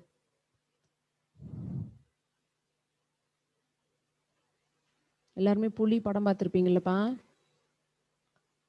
அந்த படத்துல வந்து சித்திர குள்ளர்கள் அப்படின்னு வருவாங்க இல்லைங்களா, அவங்களுக்குலாம் பேரு தான் டுவார்ஃப் அப்படின்னு பேர்.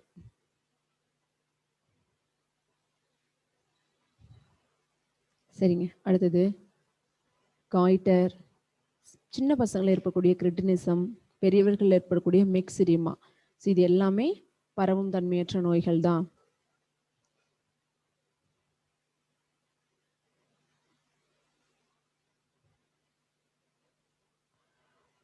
ஸோ இது எதனால வருதுங்க? தைராய்டு குறைவா சுரக்கிறதுனால வரக்கூடிய பிரச்சனை. இந்த காய்டர், கிரிட்டினிசம், மெக்சிரிமா இது எல்லாமே தைராய்டு சுரப்பி தன்னோட ஹார்மோனை குறைவா சுரக்கிறதுனால ஏற்படக்கூடியது. அடுத்து எக்ஸோப்தால்மிக் காய்டர், கிரேவி நோய் இதெல்லாம் தைராய்டு சுரப்பி அதிகமாக சுரக்கிறதுனால வரக்கூடியது. கிட்டி போதல் அப்படிங்கிறது பேராதைராய்டு ஹார்மோன் குறைவா சுரக்கிறதுனால வரக்கூடியது. கிட்டி போதல் அப்படிங்கிறத நம்ம என்னன்னு சொல்லுவோம்? இன்னொரு பேர் அதுக்கு சொல்லுவோமே, என்னங்க சொல்லுவோம்? ஞாபகம் இருக்குங்களா? கிட்டி போதல்.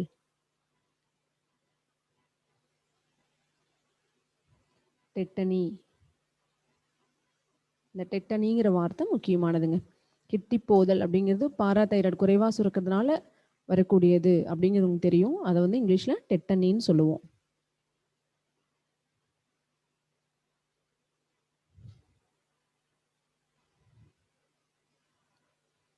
சரிங்க, இது எல்லாமே உடம்போட வளர்சிதை மாற்று குறைவால் ஏற்படக்கூடிய நோய்கள். இதை படிக்கும்போது உங்களுக்கே தெரியும், ஒரு உறுப்பு மண்டலத்தில் ஏற்படக்கூடிய எந்த உறுப்பு மண்டலமாக வேணாலும் இருக்கட்டும், அதில் ஏற்படக்கூடிய குறைபாடு, அந்த உறுப்பு மண்டலத்தில் நோய் கிருமியால் வரக்கூடிய நோயை விட்டுறணும். ஓகேங்களா? ஸோ மற்றது எல்லாமே அதே மாதிரி ஹார்மோன் குறைபாட்டினால வரக்கூடிய எல்லா டிசீஸ் இது எல்லாமே இதில் வந்துருங்க, வளர்சிதை மாற்று குறைவுனால ஏற்படக்கூடிய நோய்கள். சரிங்களா? சரிங்க, அடுத்தது இன்னொரு முக்கியமான டாபிக் வரும், மரபியல் நோய்கள். இப்போ நம்ம எதை பார்த்துட்டோம்? ஏற்கனவே உணவூட்ட குறைபாடுகள், உணவூட்டம் அப்படிங்கிற டாபிக்ல நம்ம பார்த்துட்டோம். அதுதான் வந்து நமக்கு குரூப் 2 டாபிக்ல உணவியல் அப்படிங்கிற தலைப்புல வரும் அப்படின்னு சொல்லி நம்ம பார்த்துருப்போம். ஸோ அதில் வந்து ஊட்டச்சத்து குறைபாடுகள் எல்லாமே அந்த டாபிக்ல நம்ம பார்த்துட்டோம். ரெண்டாவதா நோய் கிருமிகளால் ஏற்படக்கூடிய நோய்களும் இப்போ படிச்சு முடிச்சிட்டோம். அடுத்தது வளர்சிதை மாற்று குறைபாடும் பார்த்தாச்சு. ஓகேங்களா? நெக்ஸ்ட் நம்ம பார்க்க போறது மரபியல் நோய்கள்.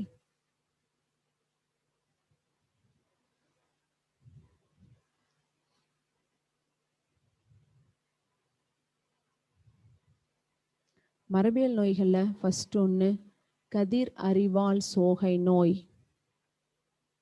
ஸோ அதுக்கு தான் இன்னொரு பேர் சிக்கிள் செல் அனீமியா அப்படின்னு பேருங்க.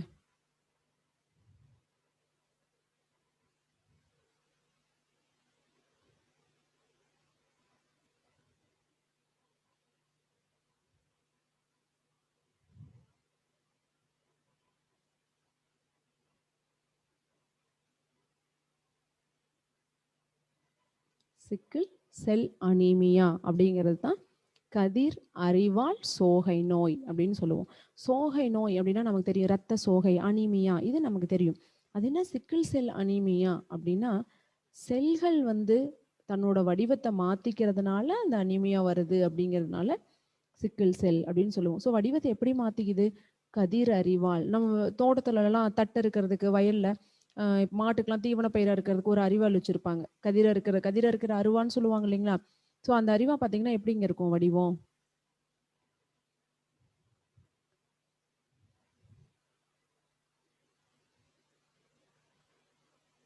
இந்த மாதிரி ஒரு வடிவத்தில் இருக்கும் இல்லைங்களா? கொஞ்சம் நிலா மாதிரி போட்டுட்டோங்க, கொஞ்சம் அட்ஜஸ்ட் பண்ணிக்கோங்க. இவ்வளோதான் வருது இதில். ஸோ இந்த மாதிரி இருக்கும் பார்க்கறதுக்கு. இப்படி கைப்பிடி வச்சு கைப்பிடி விட்டுட்டு மீதி வடிவத்தை மட்டும் பாருங்க. கதிரறிவால் இப்படி இந்த மாதிரி சொல்லுவோம். இப்போ நம்ம ரத்த சிவப்பணு ஆர்பிசியோட வடிவம் என்ன?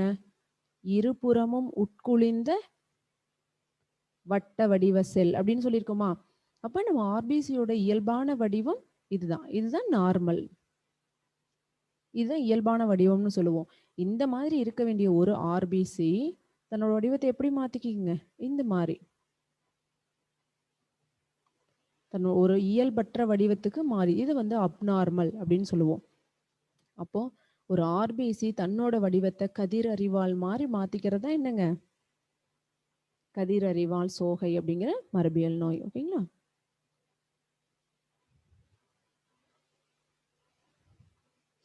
சரிங்க. ஸோ இந்த நோய் எதனால வருது அப்படின்னா, நீங்க இது ஃபர்ஸ்ட் இது படிச்சு பாருங்க.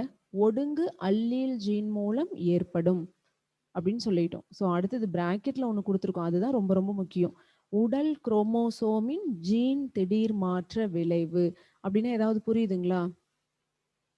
இதுல சி கிளாஸ் நீங்க மட்டும் கொஞ்சம் மரபியல் கொஞ்சம் கம்மியா படிச்சிருப்பீங்க.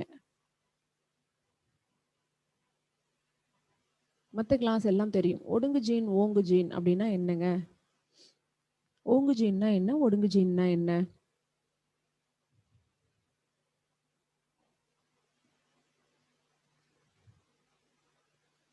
இல்லைங்க எல்லாம் கப்சுப்னு ஆயிட்டீங்க.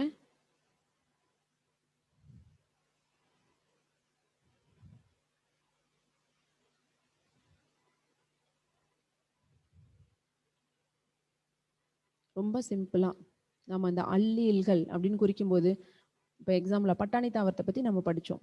அதுல நெட்டைங்கிறது ஓங்கு பண்பு. கேபிட்டல் லெட்டரால எழுதணுமா? குட்டைங்கிறது ஒடுங்கு பண்பு. ஸ்மால் லெட்டரால எழுதணுமா? அப்போ நம்ம சயின்ஸ்ல படிக்கும்போது ஒரு பண்பு ஓங்கு பண்பான்னு எப்படி தெரிஞ்சுக்கலாம் அப்படின்னா, அதோட அல்லீல் கேபிட்டல் லெட்டர்ல போட்டிருந்தாங்கன்னா அது ஓங்கு பண்பை குறிக்கக்கூடியது.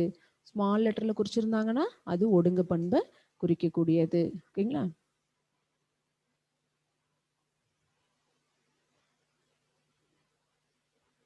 ஓகே.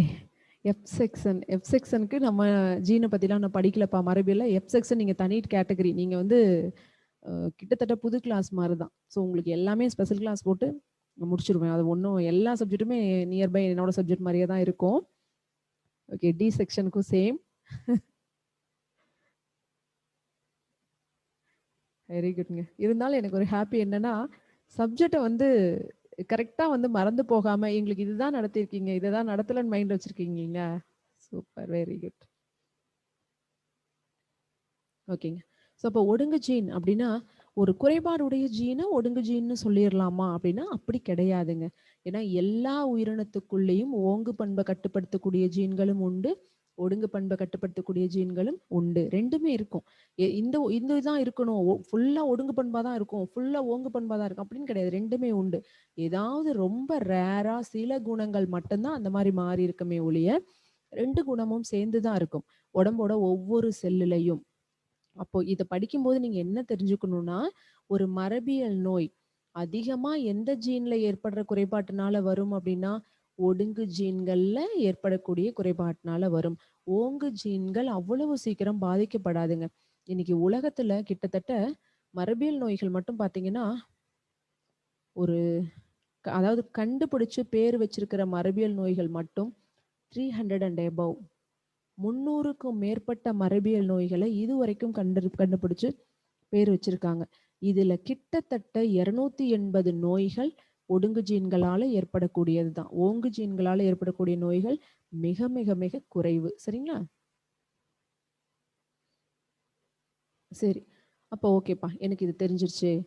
மரபியல் குறைபாடு மேக்ஸிமம் ஒடுங்கு ஜீன்ல ஏற்படக்கூடிய குறைபாடா இருக்கும். அப்ப இதுலயும் ஒடுங்கு ஜீன் குறைபாடுங்கிறது எனக்கு புரிஞ்சிருச்சு. ஓகே. அப்புறம் என்ன பிராக்கெட்ல உடல் குரோமோசோமி ஜீன் திடீர் மாற்ற விளைவுன்னு கொடுத்துருக்கீங்க. இது ஒரு புது குழப்பமா அப்படின்னு யோசிப்பீங்க நீங்க. இப்ப நம்ம உடம்புல குரோமோசோம்கள்ல 2 வகை இருக்குங்களா? படிச்ச கிளாஸ் சொல்லலாம். A B class. இங்க இருக்கிறதெல்லாம் சீனியர் மோஸ்ட் பீப்புள் வந்து அவங்க ஏ அண்ட் பி தான். மற்ற கிளாஸ்ல ஆன்சர் சொல்லணும்னா கூட ஓகே.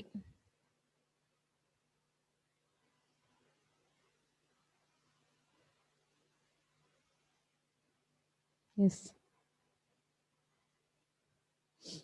குரோமோசோம்ல 2 வகை சொல்லுவோங்களா? உடல் குரோமோசோம். ஏன்னா இதை புரிஞ்சாதான் நோய்கள் படிக்கிறதுக்கு, மரபியல் நோய்கள் படிக்கிறதுக்கு நம்ம கொஞ்சம் ஈஸியா இருக்குங்க. அதனால நம்ம டைம் வேஸ்ட் பண்ணாலும் பரவாயில்ல. 2வது பால் குரோமோசோம் அல்லது இன குரோமோசோம் எப்படி வேணாலும் சொல்லலாம். இன குரோமோசோம்னாலும் பால் குரோமோசோம்னாலும் 2 ஒன்று தான்.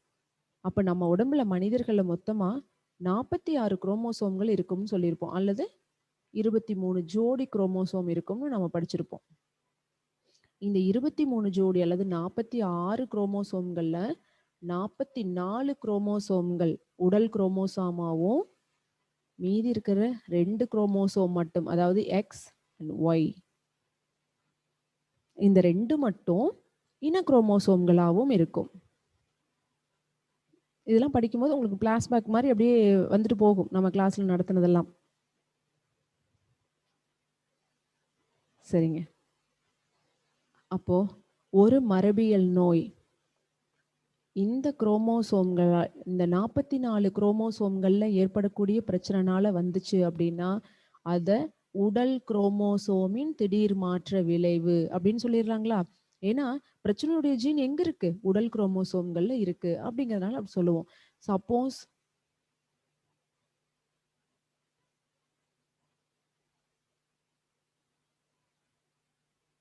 அதே பிரச்சனை இந்த ஜீன்குள்ள வந்துருந்துச்சு, இந்த குரோமோசோம்குள்ள வந்துருச்சு அப்படின்னா அதை என்னன்னு சொல்லுவோம்?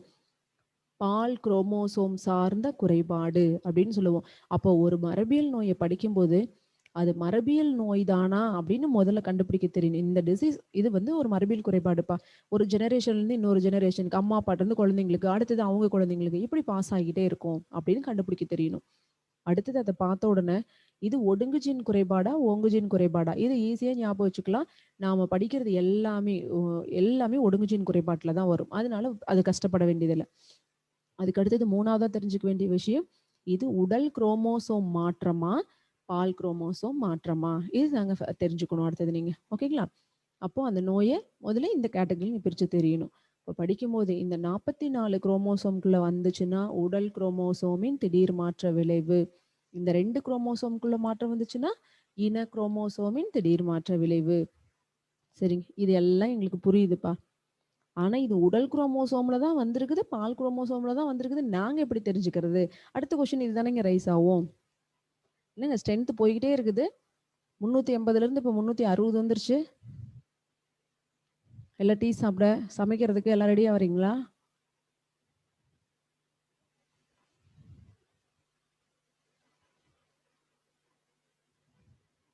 ஆமா மேமா சக்தி. சரிம்மா, 6 மணில இருந்து சமைக்கிறீங்களாம்மா? சரி, ஓகே. சரிங்க. இதை பார்க்கும்போது ஸோ இது எப்படி வந்து ஒடுங்குஜீன் குறைபாடு, சாரி, உடல் குரோமோசோம் சார்ந்த குறைபாடுன்னு கண்டுபிடிக்கலாம்? இரத்த சிவப்பணு அப்படின்னு ஒன்று கொடுத்துருக்கோமா? இரத்த சிவப்பணு அப்படிங்கிறது நம்ம இன குரோமோசோம்கள்ல வருமா, உடல் குரோமோசோம்கள் சார்ந்ததா? பார்த்தோன்னே சொல்லிடலாம், ரத்த சிவப்பணுங்கிறது ஒரு உடல் செல். ஓகேங்களா? இதுவே வந்து ஒரு மேல் கேமேட், ஃபீமேல் கேமேட், ஆண் இனச்செல், பெண் இனச்செல் அப்படின்னு சொன்னா மட்டும்தான் எதுக்குள்ள வருங்க? இன குரோமோசோம்களுக்குள்ள வரும். மீதி எல்லாமே உடல் சார்ந்தது. அதனால என்ன பண்ணிடலாம், நம்ம ஈஸியா கண்டுபிடிச்சிடலாம் இது எந்த உறுப்புல பிரச்சனையை உண்டு பண்ணுது அல்லது எந்த செல்லுல பிரச்சனையை உண்டு பண்ணுதுன்னு நீங்க தெரிஞ்சுக்கிட்டீங்கன்னாவே உடல் குரோமோசோம் சார்ந்ததா, பால் குரோமோசோம் சார்ந்ததா அப்படிங்கிறது ஈஸியா கண்டுபிடிச்சிடலாம். ஓகேங்களா? ஸோ அப்போ இதுல என்ன சொல்லிட்டோம் ஏற்கனவே? இரத்த சிவப்பணு ஒழுங்கற்ற வடிவத்துடன் அரிவாள் போன்று வளைந்து காணப்படும். இதுதான் நான் உங்களுக்கு ஃபர்ஸ்டே சொல்லிட்டேன். சரிங்க. சரி, எந்த பாதிப்புமே இல்லாம ஹீமோகுளோபின் நார்மலா இருந்தால் அதோட ஜீனாக்கம் எப்படி இருக்கும் அப்படின்னா இந்த மாதிரிங்க. HbA, ஏங்கிறது கேபிட்டல் லெட்டர்ல போட்டுக்கோமா மேல இருக்கிறது? HB அப்படிங்கிறது ஹீமோகுளோபினை குறிக்கும், கேபிட்டல் A அப்படிங்கிறது ஓங்கு பண்பு குறிக்கும். ஸோ இந்த மாதிரி இருந்தால் இது வந்து நார்மலா இருக்கிறது. சரி, இந்த இடத்துல உங்களுக்கு ஒரு கொஸ்டின்.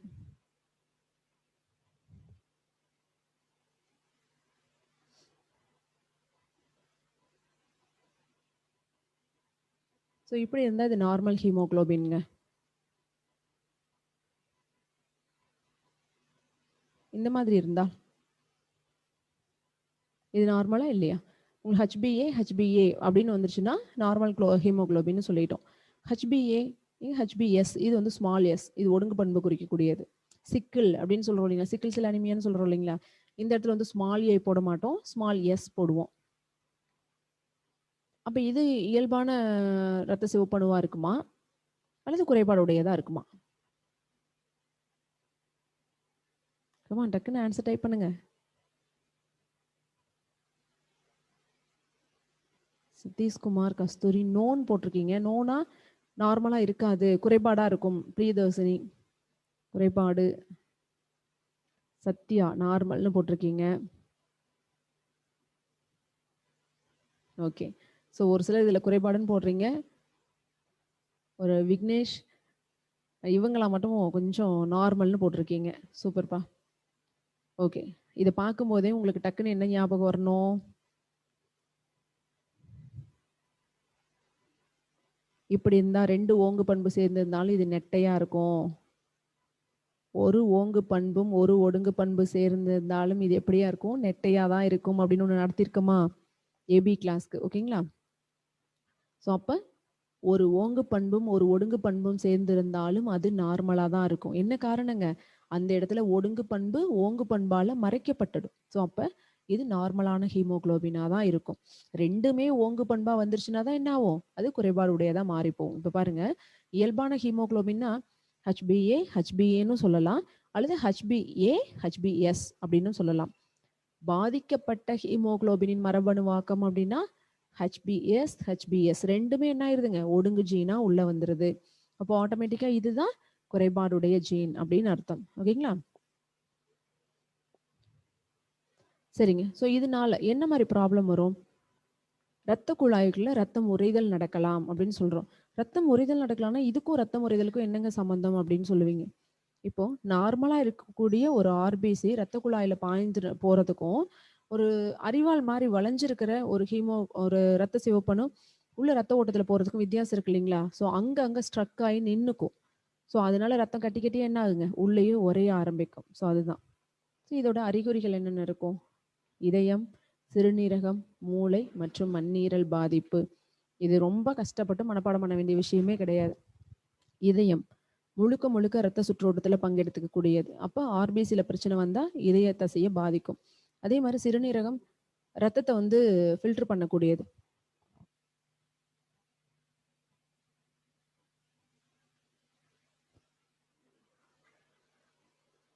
அதனால சிறுநீரகத்தையும் பாதிக்கும்.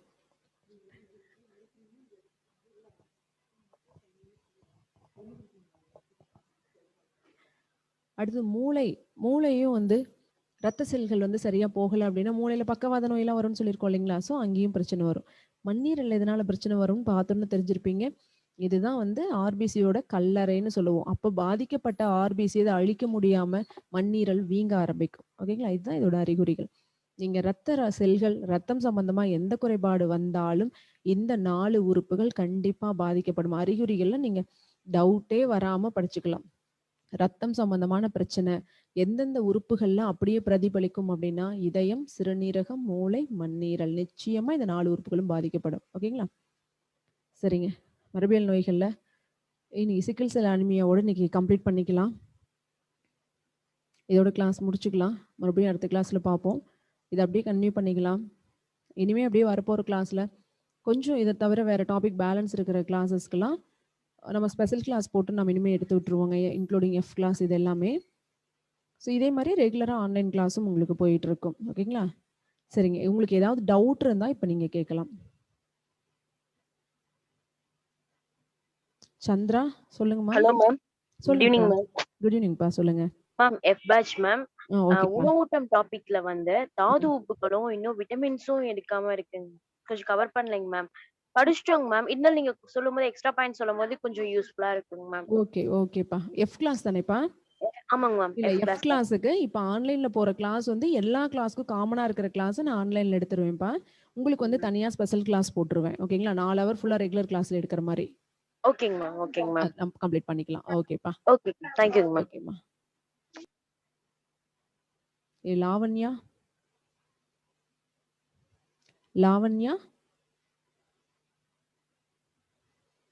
லாவண்யா சொல்லுங்கம்மா.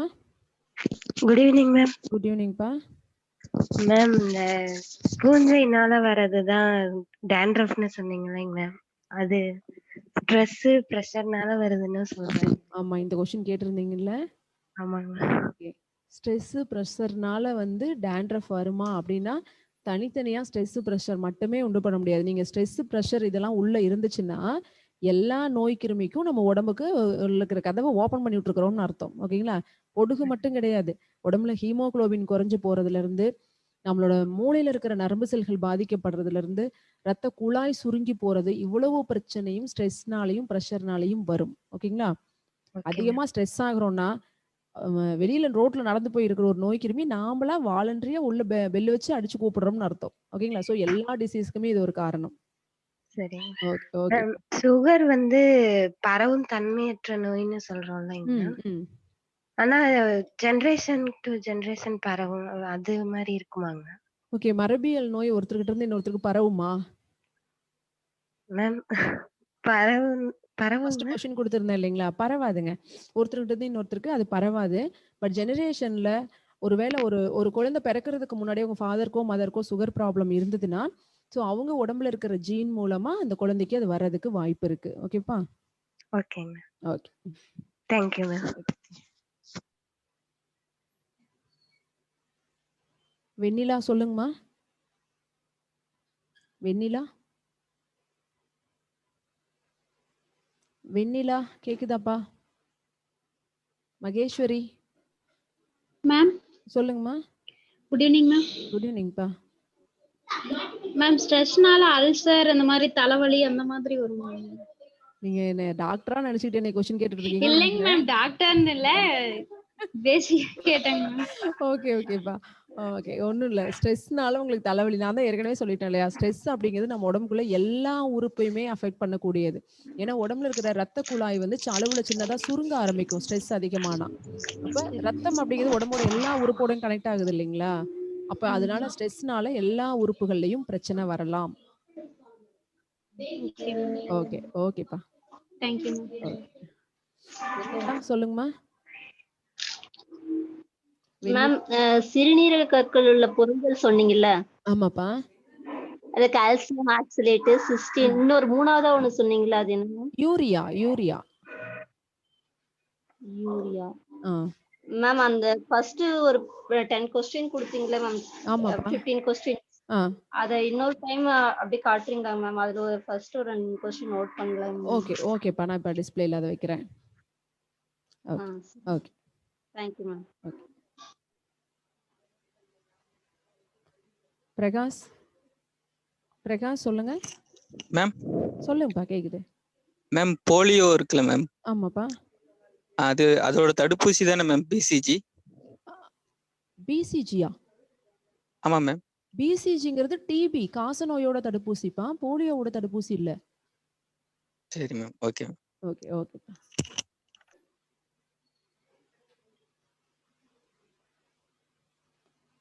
அருள்குமார் ஹலோ மேம், கேக்குதா? கேக்குதுப்பா சொல்லுங்க. மேம் போன கிளாஸ்ல டி செல்களால் உற்பத்தி செய்யப்படும் ஆன்டிபாடி இன்டர்ஃபெரன் சொன்னீங்க மேம். ஆமா, ஆமா. அப்படின்னா பி செல்கள் உற்பத்தி செய்யப்படும் ஆன்டிபாடிக்கு என்ன மேம் பேரு? பி செல்கள்ல உற்பத்தி ஆகிறது வந்து லைசோசைம் அப்படின்னு ஒண்ணு. அது நம்ம படிக்க மாட்டோம் அதுல.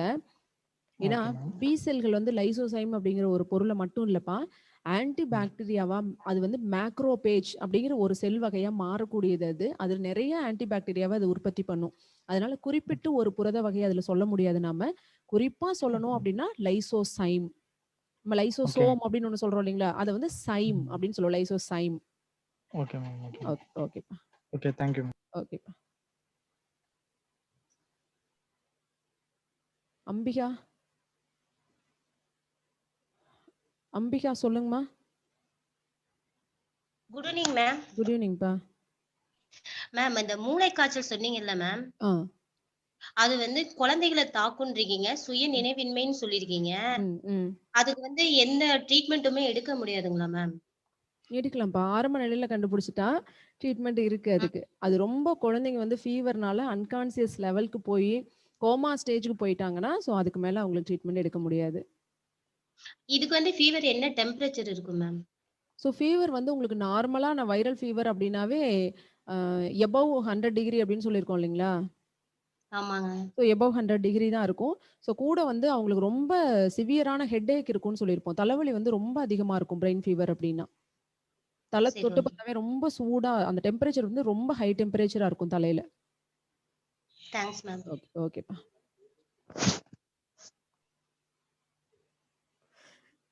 கார்த்திக் மேடம் சொல்லுப்பா. இன்ஸ்டியூட் ஓபன் ஆகும் மேடம். என்னப்பா? இன்ஸ்டியூட் பேட்ச் எப்பங்க மேடம் ஓபன் ஆகும்? இல்ல இப்போ ஓபன் ஆயிருச்சுப்பா எல்லாம் ஒரு சில கிளாஸஸ்க்கு. உங்களுக்கும் கூடிய விரைவில் டெலிகிராம்ல உங்களுக்கு மெசேஜ் வந்துரும். ஓகேங்க மேம். ஓகே ஓகேப்பா. क्वेश्चंसக்குலாம் அப்படியே ஆன்சர் பாத்துறலாமா? சொல்லிரவா? கொஞ்சம் ஃபாஸ்டா சொல்லிரட்டுங்களா? சொல்லிருங்க மேம். ஓகே ஓகேப்பா. ஓகேங்க. ஸோ ஆன்சர் எழுதாதீங்க ஒரு டைம். கொஞ்சம் ஸ்பீடா தாங்க சொல்லுவேன். ஸோ இதை குறை சொல்லக்கூடாது. ஃபர்ஸ்ட் கொஸ்டினுக்கு வந்து ஆன்சர் சின்கோனா மரப்பட்டை. இந்த இடத்துல நிறைய பேர் குயினைன் ஆன்சர் சொன்னீங்க. குயினைன்ங்கிறது மருந்து. ஸோ அது எந்த மரப்பட்டையில எடுக்கிறோம்னா சின்கோனா. அடுத்தது 2வது கொஸ்டின் பின்வருவனவற்றுள் பாக்டீரியா நோய் அல்லாத நோய் எது அப்படின்னு கேட்டிருக்கோம். அனைத்தும் 4மே பாக்டீரியா நோய் தான். Pneumonia, leptospirosis, plague and syphilis இது எல்லாமே பாக்டீரியா டிசீஸ் தான். அனைத்தும்ங்கிறது தான் ஆன்சர். அண்ட் 3rd கொஸ்டின் வளர்சிதை மாற்ற குறைபாடுகள்னா என்ன? உடல் உறுப்புகளில் செயல்பாட்டு குறைவு.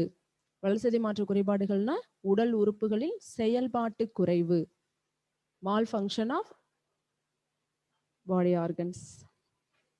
அடுத்தது 4வது கொஸ்டின் கூற்று 1 தவறுங்க. மரபியல் நோய்கள் ஒருத்தரிடம் இன்னொருத்தருக்கு நேரடியாகவோ மறைமுகமாக பரவாது. அது பரம்பரையா வரக்கூடியது. கூற்று 1 தவறு. கூற்று 2 சரி. 5வது கொஸ்டின் டெங்கு காய்ச்சலை பரப்பும் உயிரி ஏடஸ் கொசுக்கள். நிறைய பேர் ஆன்சர் போட்டிருந்தீங்க. ஏடஸ் கொசுக்கள் செக் பண்ணிக்கோங்க நீங்க எழுதியிருக்கிறத. போலியோ நோயினால் 6வது கொஸ்டின் நரம்பு மண்டலம் கடுமையா பாதிக்கப்படும். நரம்பு மண்டலம் பாதிக்கப்படுது. 7வது கொஸ்டின் எலிகளால் பரவும் நோய் பிளேக். எலிகளால பரவக்கூடியதுன்னா பிளேக். எலியின் சிறுநீரால் பரவும் நோய் அப்படின்னா எலி காய்ச்சல் லெப்டோஸ்பைரோசிஸ். புரியுது இல்லைங்களா? எலிகளால பரவக்கூடியது பிளேக். எலியின் சிறுநீரால பரவக்கூடியது லெப்டோஸ்பைரோசிஸ் அல்லது எலி காய்ச்சல். அடுத்து 8th கொஸ்டின் மஞ்சள் காமாலை நோயினால் பாதிக்கப்படும் கொழுப்பு பொருள் செரிமானம் பாதிக்கப்பட காரணம் பித்த நீர் சுரப்பு குறைவு. பித்த நீர் சுரப்பு குறைவு. 9வது கொஸ்டின் பறவை காய்ச்சல் வைரஸ் ஒரு ஃப்ளூ வைரஸ். கூற்று 1 சரி. கூற்று 2 சரி. கூற்று 3 தவறு. கூற்று 1 2 சரி 3 தவறு. ஏன்னா மேலெண்ண சுரப்பிகளை பாதிக்கக்கூடியது மம்ஸ் வைரஸ். பொண்ணுக்கு வீங்கி வைரஸ்னு படிச்சோம் இல்லைங்களா? பைலேரியல் புழு வராது. ஸோ கூற்று 3 தவறு. 10வது கொஸ்டின் கால்நடைகளின் குடலில் உள்ள உருளை புழுக்களை நீக்க அல்லது அஸ்காரிஸ் புழுக்களை நீக்க அப்படிங்கிறது ஆன்சர். உருளை புழுன்னு எழுதியிருந்தாலும் சரி, அஸ்காரிஸ் புழுக்கள் அப்படின்னு எழுதியிருந்தாலும் சரி, அதுக்கு பயன்படுறது தான் டிவார்மிங் ட்ரீட்மெண்ட் அப்படின்னு சொல்லுவோம். அடுத்து 11 பாலூட்டிகளின் இதய அமைப்பினை முதலில் விளக்கியவர் ரேமண்ட் டி வீசன்ஸ். நிறைய பேர் ஹார்வின்னு ஆன்சர் பண்ணியிருந்தீங்க. பட் ஹார்விங்கிறது கரெக்ட் ஆன்சர் இல்லை. ரேமண்ட் டி வீசன்ஸ்.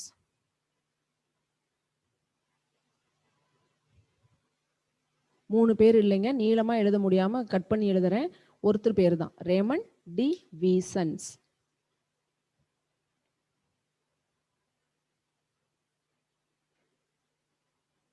அடுத்தது எண்டோக்ரைனாலஜி, நாளமில்லா சுரப்பிகளை பற்றிய அறிவியல் பிரிவு. நாளமில்லா சுரப்பிகளை பற்றிய அறிவியல் பிரிவு. 13வது கொஸ்டின் கால்சியம் மற்றும் வைட்டமின் டி சத்து அதிகமுள்ள உணவுகள் எலும்பு சார்ந்த பிரச்சனைகளை குறிக்கின்றன. கால்சியம் மற்றும் வைட்டமின் டி அப்படிங்கிறத ஆன்சர். 14 லூமினோமீட்டர் HIV எண்ணிக்கையை கண்டறிய பயன்படும். HIV வைரஸோட எண்ணிக்கையை கண்டுபிடிக்க பயன்படும். இதய அறைகள் தொடர்ந்து சுருங்கி விரிதலால் இரத்த சுற்றோட்டம் நிகழ்கிறது. 15வது கொஸ்டின் ஆன்சர் இரத்த சுற்றோட்டம் நிகழ்கிறது. சரிங்க. ஸோ இது மறுபடியும் உங்களுக்கு வீடியோவை அனுப்பும்போது இன்னொரு டைம் நீங்கள் ரிவைஸ் பண்ணி பார்த்துக்கோங்க. ஓகேங்களா? ஸோ கிளாஸ் இதோட நம்ம கம்ப்ளீட் பண்ணிக்குவோம். அடுத்த கிளாஸில் பார்க்கலாங்க. தேங்க்யூ.